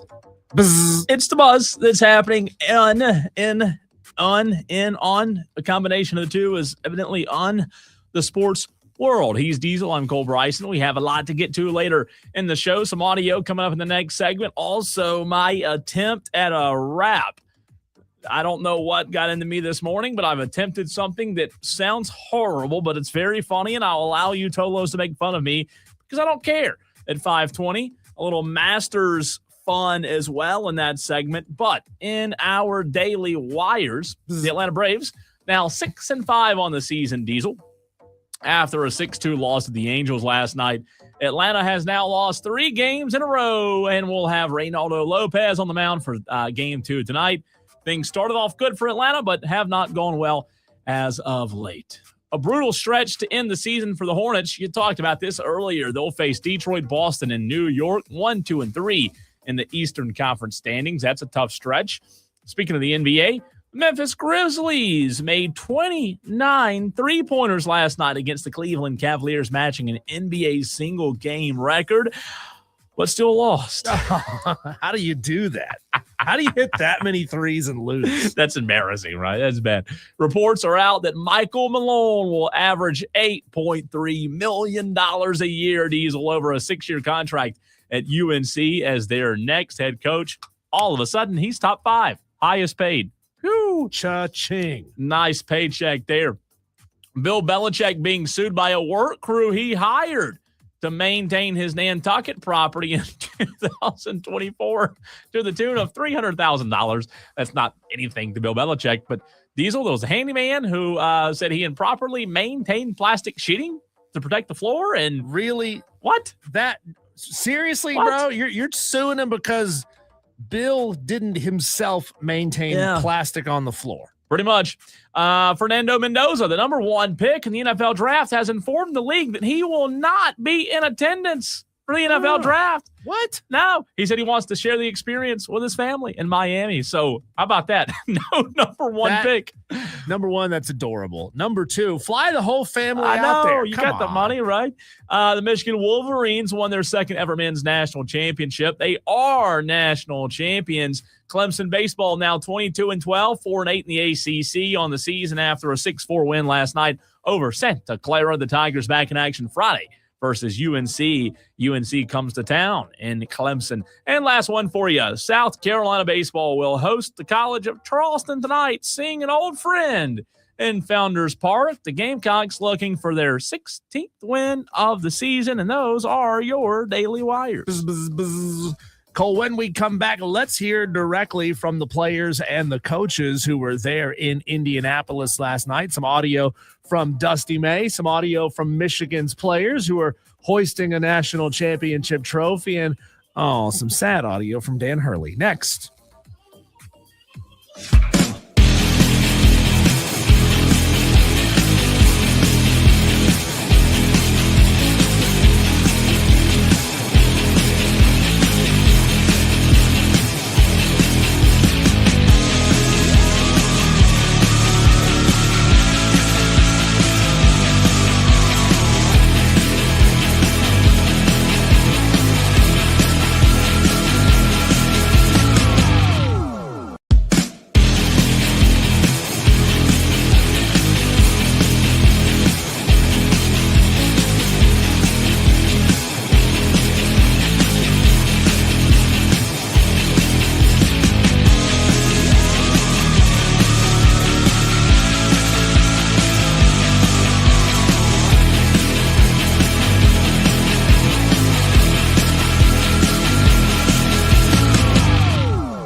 I don't think any of us saw that style of national championship game coming last night, Cole. Michigan struggled to score. UConn got them to play their brand of basketball and, it led to a slog all the way down to the wire. It felt like Michigan had a couple of opportunities to break the game wide open, but they never quite could. UConn did a heck of a job battling back throughout that game. And it gave us all a reason to tune in and watch and stay with it the entire game because there was a shot right there at the end. I mean, UConn was down 4 when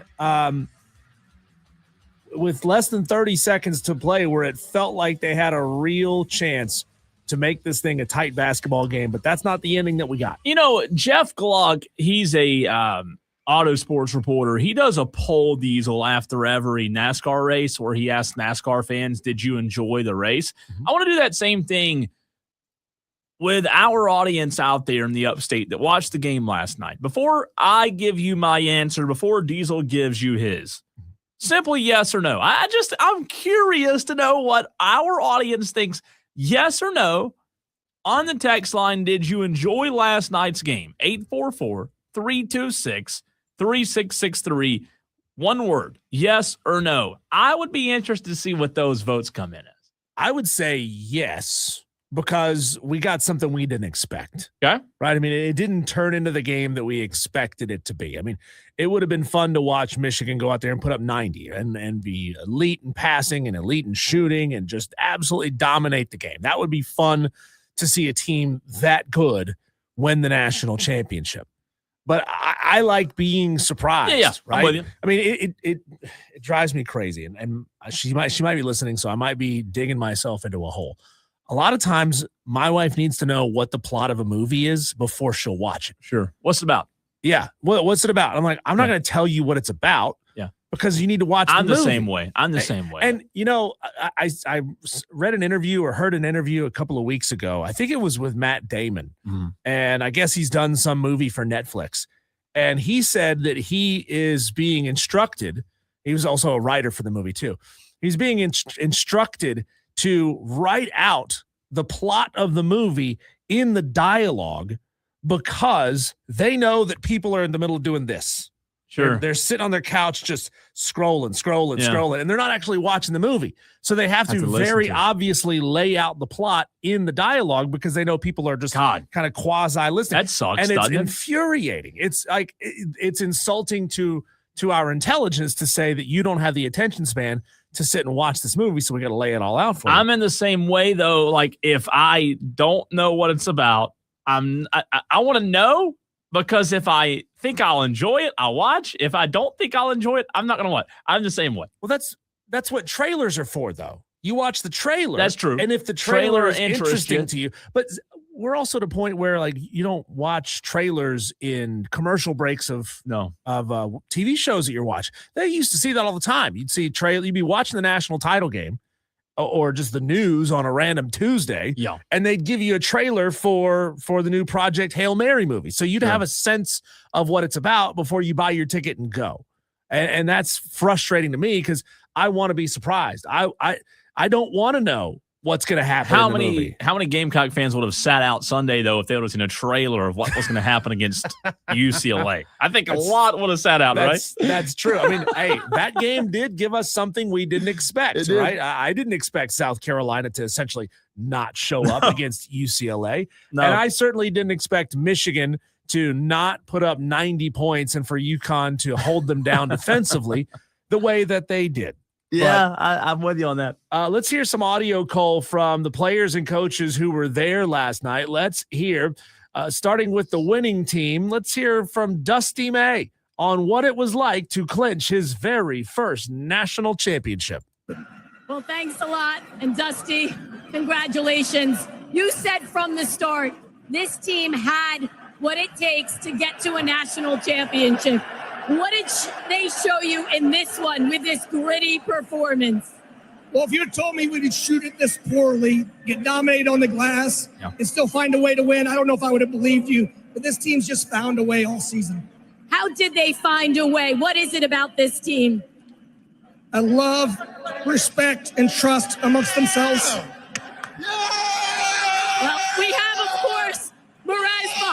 with the Perez stare one final time. But for you, from a manager at Indiana, here in Indiana, to win a national championship here, what does this moment mean for you to be able to get it done? Well, first of all, I want to thank all the people that poured into everyone in our locker room. We're not here without the love, support, and coaching from everybody before us. And I want to shout out all the former Michigan players. This one's for them. Let me talk to your players, right? That's it for that clip. And, I think you said it perfectly there, Diesel. I think he said it perfectly because, every coach would agree the same thing, man. No. And I asked Rocco Miller this.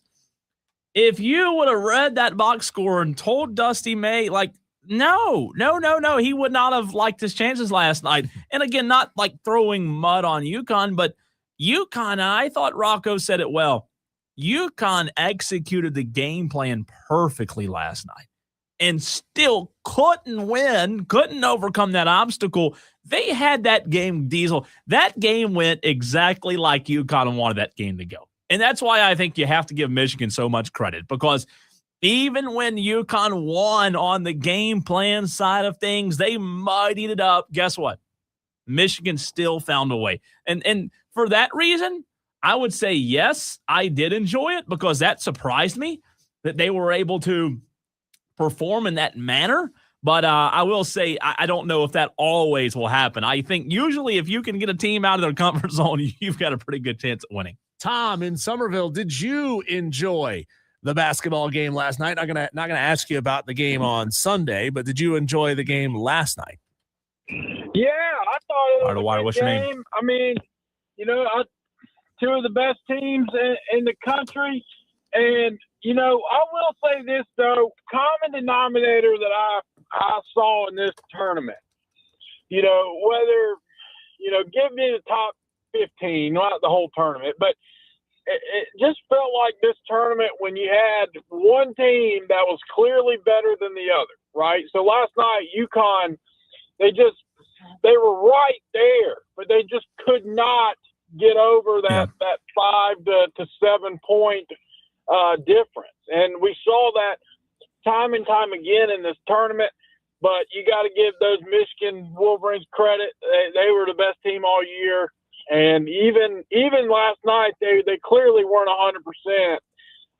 But I mean, that's just a team. And like I've said all along with these teams that go in the portal, it doesn't matter if you go high school or if you go portal. You've got to have a team that buys in, understands the goal, and goes out there and plays.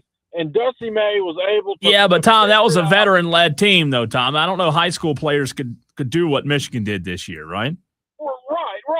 But some people argue you got to have an equal balance. Some people are. In today's day and age, you go to the portal, you get all your money that you got, you go buy the best 5 or 6 players you can get, and you hope it works out. And give credit to Michigan, it worked.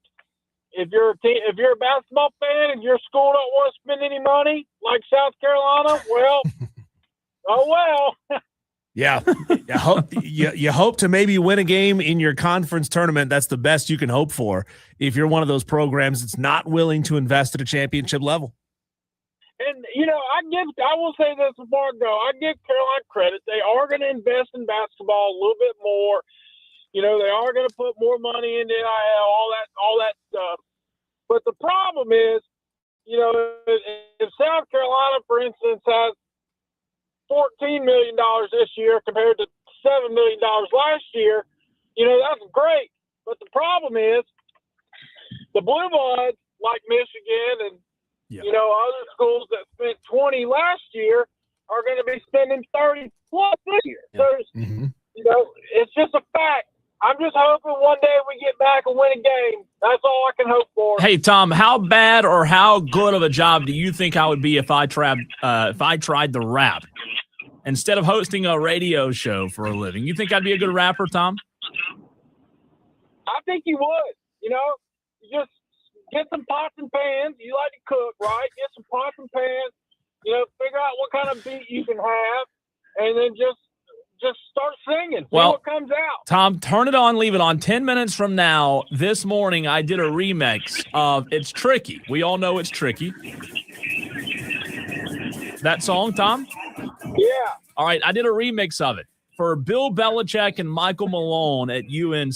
The title is still the same. It's tricky. It's tricky to come from college to pro, or pro to college, rather. And I want to see how you grade my rapping skills. I already know what it's going to be. It's bad, but I think sometimes bad content makes for a good laugh, Diesel. I like making fun of myself. I do. I like it. Tom, you going to text in and grade Cole's rapping? Absolutely. Thank you, Tom. We'll hear from Appreciate you in you. a little bit. Let's go to the phone lines again and bring on Cocky for a reason. How many steaks are we up to now? God. Oh, we'll find out tomorrow, right?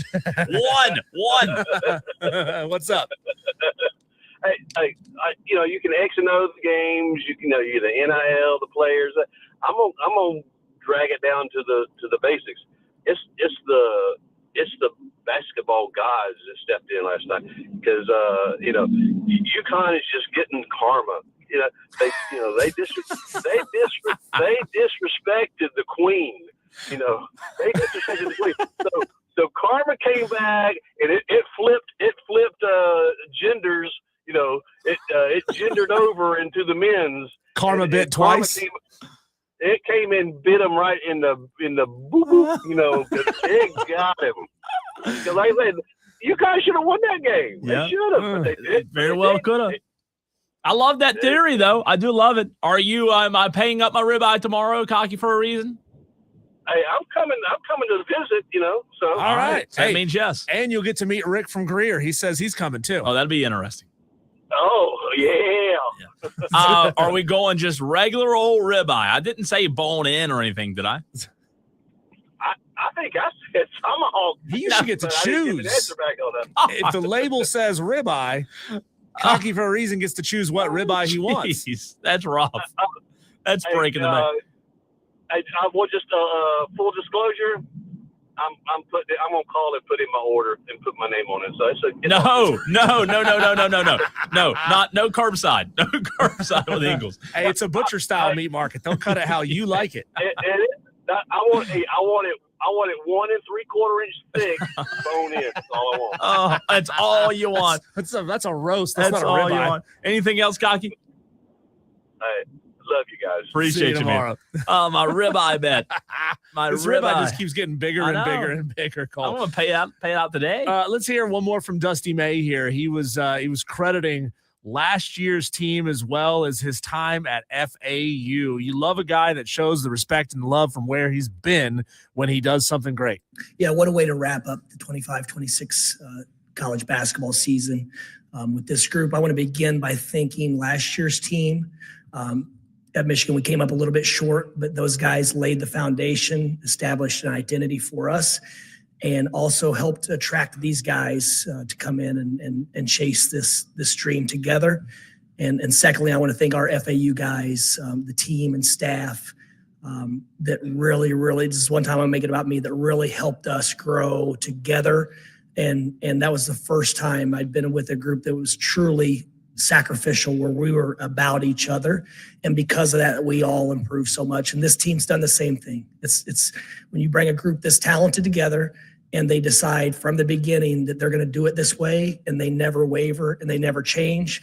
That's probably the most uncommon thing in athletics now. And it's a tribute to their character, but also those in their circles around them, their coaches, their parents, their mentors. They allowed these guys to give themselves up for the group, and it's never guaranteed, but for these guys to cut down the nets after all they sacrifice is pretty special. We had a texter earlier in the show, Cole. I forget who it was off the top of my head. He was bagging on Michigan, saying that they're always under investigation. They're always on probation for this or for that. None of that stuff matters. That's all politicking behind the scenes for what happened yet last year or 5 years ago or whatever. This team won the national championship. They won the games that were in front of them on the schedule, and they deserve to be celebrated for that. And, I think another important piece that we've got to hit, because everybody talks about money. And while money's now more important than ever in this game, right? He said it there in that audio. And I hope we don't forget this, but I have a feeling that we will as time goes on, Diesel. The game is now about more money and about money more than it's ever been.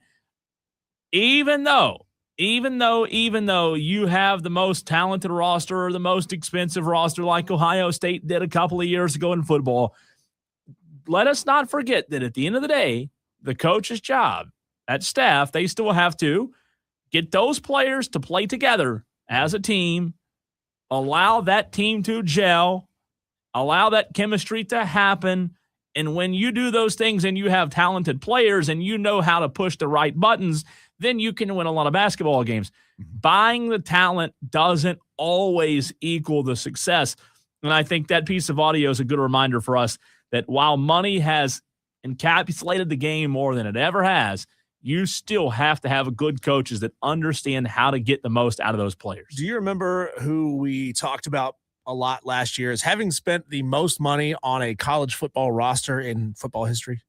After Ohio State, because it was Ohio State 2 years ago. This past year, Texas? Texas, yeah. Texas had the most expensive roster ever constructed. Did Texas win the title last year? No, they did not. No, they didn't. Remember a couple of years ago when we were talking about Texas A&M putting together the most expensive freshman class in college football history? Mm-hmm. How many national titles did that net Texas A&M? Oh, yeah. None. Yeah. See, money gets them in the door. Yeah. Coaching still has to take over and get them there. You still got to get the most out of them that you can, and poor coaching will make a team that's on paper better than anybody else.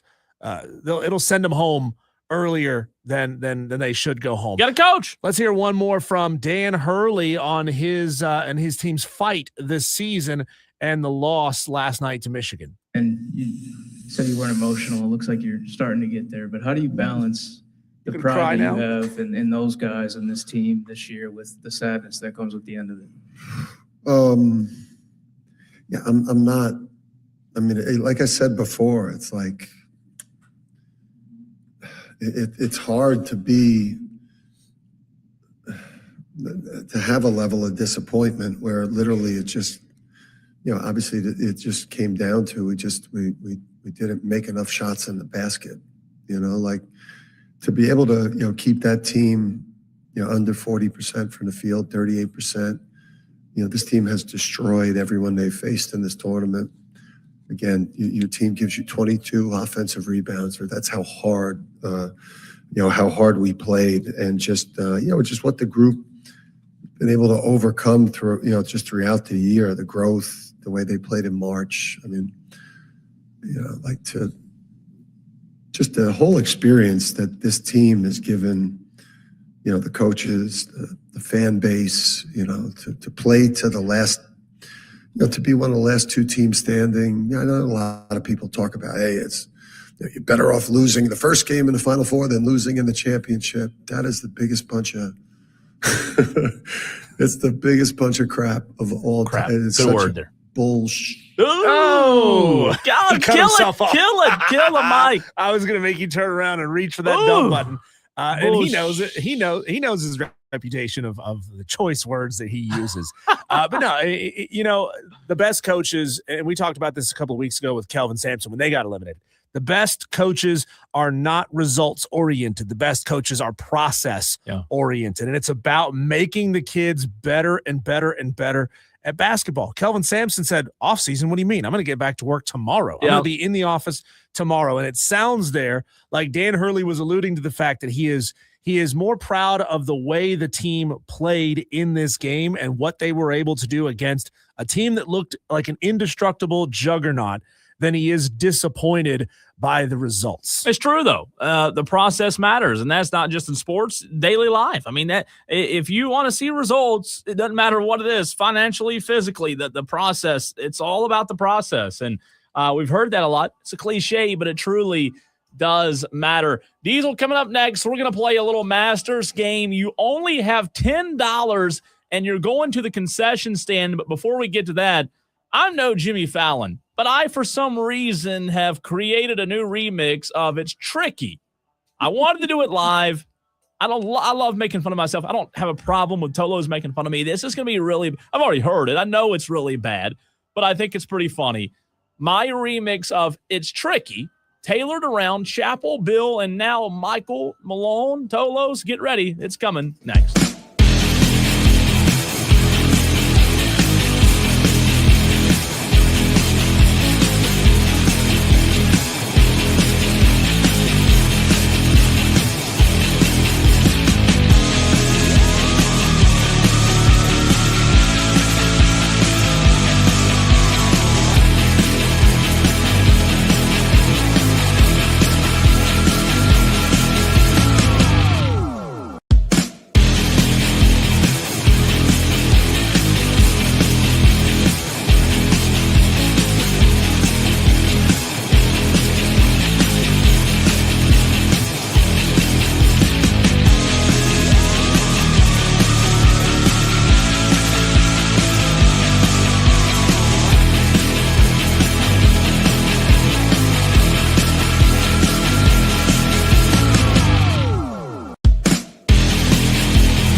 844-326-3663. That's 844-FAN-PHONE. This is Wire to Wire with Cole, Bryson, and Diesel on the Fan Upstate. Well, Diesel, sometimes in life, especially in live talk radio as you and I do, sometimes you have to be okay with making fun of yourself, right? And I 100% am okay with making fun of myself. I do it a lot. I have a lot of reasons to make fun of myself, and you Tolos as well. It doesn't bother me. I've got pretty thick skin, but you're going to have a chance right now to do so. As I heard the song. So let me tell you how it happened. I heard the song It's Tricky this morning. I was at the gym. I heard It's Tricky. It's a good song, right? We all know it. If you don't know it, if you don't know what song I'm talking about here, this song, right? We all know this. Good beat, right? It's a good dance song. Does anybody not know this song, Diesel? I think everybody does, right? You know this one. Everybody knows it, right? To rock around, that's right, on time. It's See? tricky. Nobody doesn't know. I don't believe anybody doesn't know this song. Yeah, I think it's a great song. It's classic. I think most people know this song. So I heard it this morning, and I thought to myself, I'm thinking sports, Bill Belichick, Michael Malone. Why those cross paths with It's Tricky, I have no idea. But sometimes that's how my mind operates, Diesel. That song is now 40 years old. Oh, my God. 1986. I didn't realize that. So I heard that song, and I had a wild hair. I said, you know what? I'm going to, with some help from my friend, ChatGPT. That's my friend's name is ChatGPT. It's ChatGPT. Say it fast. That way you don't spoil it. I had some help from my friend. I said, you know what? I'm going to remix. I'm going to see how bad of a rapper I'd be. So I want to know, I'm no Jimmy Fallon, Diesel. On a scale of 1 to 10, what do you grade this? This is my remix of It's Tricky. Okay. For Bill Belichick and Michael Malone, coming from pro to college is tricky. Here we go. These hires at Carolina, they think it's very vital to win some games, get right on time, winning games, the title. Here we go. It's tricky to come from pro to win it. All right, that's tricky. It's tricky to come from pro, get right on time. It's tricky. I met this 5-star QB. His highlight tape was dirty. Went to his house, talked NIL. I had to leave real early. These recruits, they be real needy. All they say is just pay me. Oh, promise starts in NIL. I said it's not that easy. It's tricky to come from pro to win it. All right, that's tricky. It's tricky to come from pro, get right on time. It's tricky. In Chapel Hill, the boosters talk, they try to run your time. They always call you got a punk, man, you ain't got no time. And in this game, it's kind of wild, man, you just can't hide. Transfer portal wide open, they know who's inside. It's tricky to come from pro to win it. All right, that's tricky. It's tricky to come from pro to get right on time. It's tricky.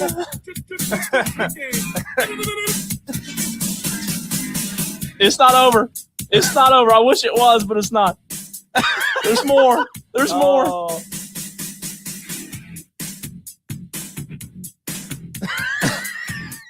Text line.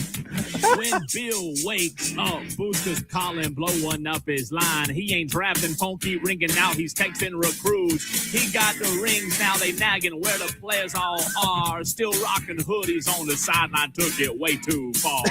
Got a 5-star from Charlotte, say he visiting today. If the deal ain't big enough, then he gone the next day. Portal kids be flying in and out. Yeah, it's chaos, you see. Even Saban sitting back like glad it ain't me. It's tricky to come from pro to win it. All right, that's tricky. It's tricky to come from pro to How are you both early and late at the same time? There's one more verse, I think. They got big names, big time rings, but they own their own. They offer cash and NIL, now it's out of control. It's like that, y'all, but they don't quit. They keep on grinding cause this ain't it. Yeah, boy. How bad is that? Oh, my. Oh, is that not a good laugh, though? How many takes did it take you to get there? A lot of takes. A lot of takes. A lot of takes. Like 7 or 8, maybe 9 takes. But did you do them all like one long take all at once? No, I did the verse, and then I did the chorus, and I do the next verse. So what's bad about it is the script that ChatGPT gave me actually is funny. But when I try to rap it, it's god awful. God awful. But you know what? Sometimes you have to bring awful things like that. I want to give you some credit here, Cole.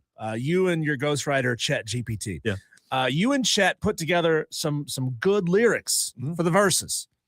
The performance, though, needs some work. The performance needs some work. You were early on the chorus every single time. And look, it got worse as you went from time to time. You would think like by the end of it, he would be closer to the chorus. No. Did you have the song playing in your ears? Yeah, and that's what made it was bad. I did. I had my AirPod in. JB, the OG Tolo, says that your rapper name should be CB Squeezy E. Oh, God. But you know what? It's so good. I knew that nobody would think it was good, so that's why I wanted to play it. If it was good, I mean, I wouldn't be doing sports talk radio for a living. I'd be a rapper, I guess.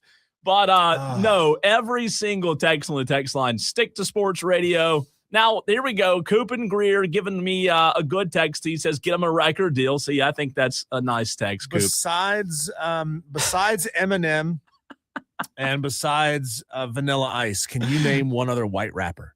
Besides Eminem, and Eminem would have been the number one. Besides Eminem and Vanilla Ice, give me one. I grew up listening to Christian rap with Toby Mac. Does that count? Is a Christian rapper? I guess. Does it have to be secular rap? It could be anything, I guess. Anything that's hip hop. Toby Mac was a Christian. It still is. I say was. He still is a Christian rapper. I was gonna say, what do they rap about in Christian rap? Jesus. Yeah, it makes sense. I mean, obviously that makes sense. But a secular rapper. Jesus is my homie. Please tell me he had a song called Jesus. No, I don't is think my so. homie. I don't think so. I think he's still rapping, by the way. I don't know of another one though, other than Mac Eminem. Miller, Post Malone, Post is good. Machine Gun Kelly. Yeah. Jack Harlow. As you can tell, rap's not my forte. The only time I listen to it's when I'm at the gym. Yeah. That's the only, and I just have a playlist that plays rock, it plays rap, it plays everything.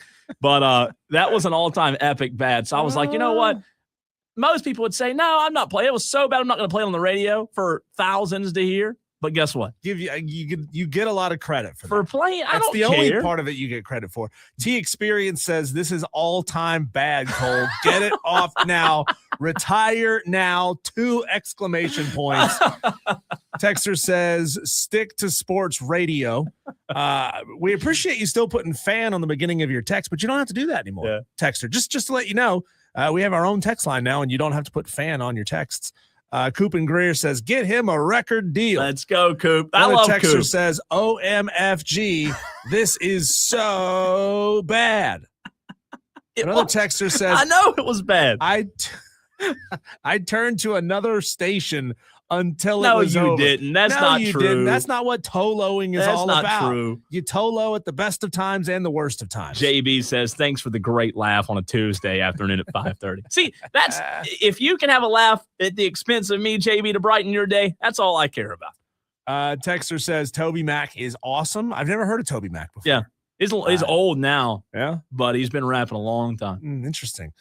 Cocky for a Reason says that was legit dope. And for real, Cole, don't sell yourself short. Yes. He says it was lit. See, I love Cocky lit. too. Look at Coop and Greer. He's just trying to butter you up for a bigger steak. That's true. That's true.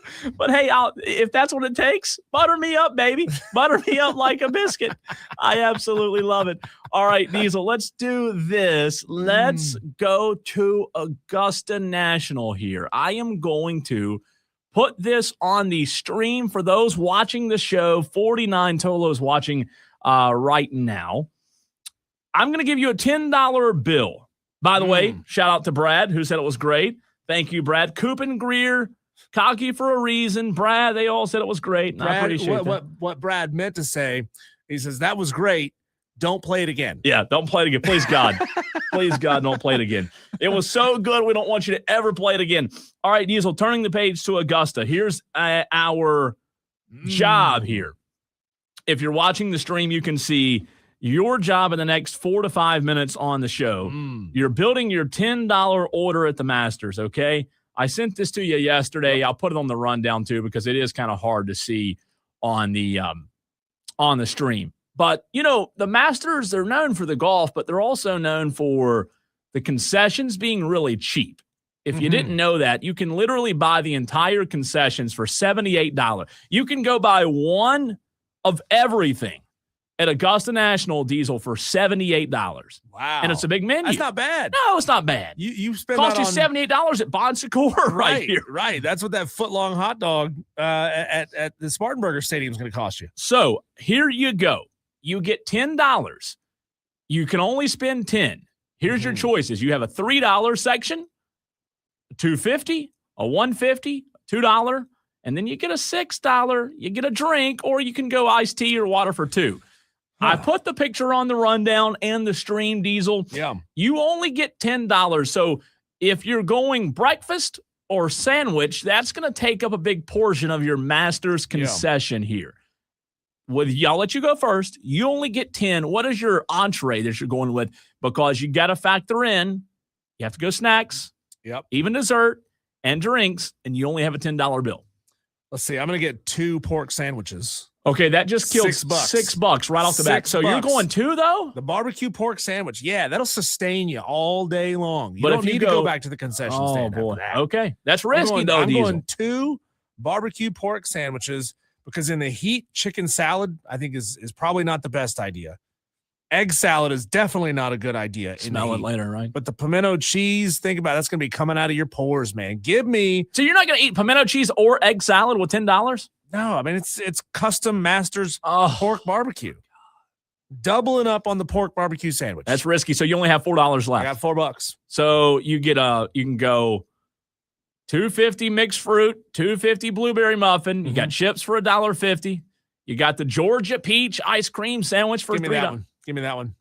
That looks good. Give me that one. So you only have $1 left. I got $1. I'll drink out of the hose. And you can't afford a drink now. I'll drink out of the water hose. You have blown your money. This is not responsible. No, it's not. But it's what I want. It's fat. Let me be a fat guy just for a day. God, you've killed it, and you didn't get. I'd go. If I went and had $10, I'd go 2 pimento cheese for $1.50 each. So there goes 3. Right. I'll take that ice cream sandwich you got as well. There's 6. Right.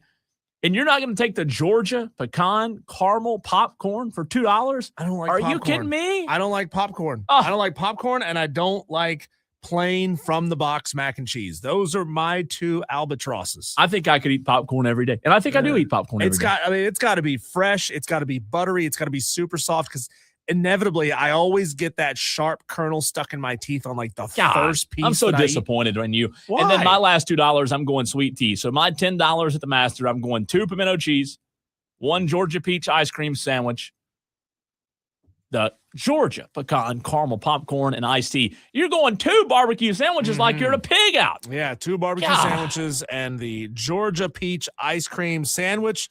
Who needs water in the Georgia heat anyway? I was going to say, you hope that ice cream sandwich melts so you can drink it. There's water in ice cream, right? Yeah, sure. It's ice cream. There's ice in it. There's no water lie in though. it. No lie. Think about that. You can go right now. Well, you can't unless you have a ticket or a pass. You can go to Augusta and buy one of everything for $78. That's how cheap the entire menu is. That's an exceptional meal. That is exceptional. You think somebody does that? Hey, I want one of everything. I did see this yesterday, Cole. I took a screenshot of this. Didn't bring it up to the show. Yeah. But our friend Chase Justice from WYFF is there, and he posted about the consumerism that's going on at the Masters. Did you know that the Masters sells roughly $70 million worth of merch during tournament week? That accounts to $277 per second. Per second. So they don't even need sponsors. That's why. No.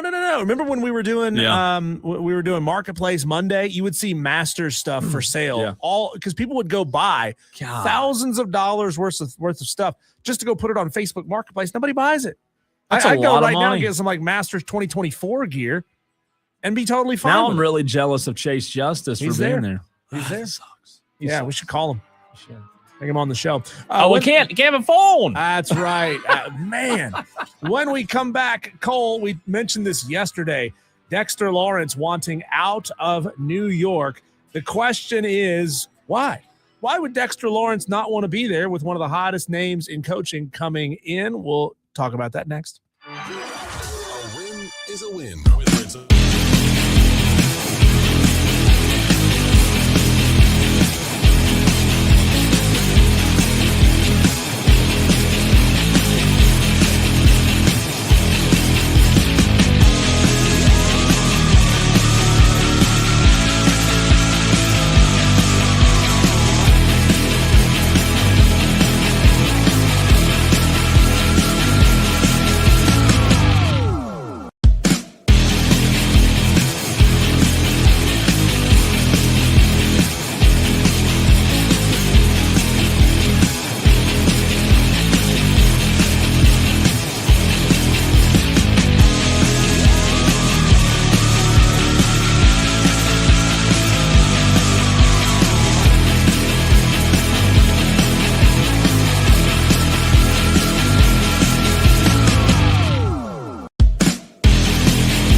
Well, Dexter Lawrence wants out of New York despite having a promising young quarterback and a legendary coach in John Harbaugh coming in. Cole, why do you think it is that Big Dex is not happy in NYC?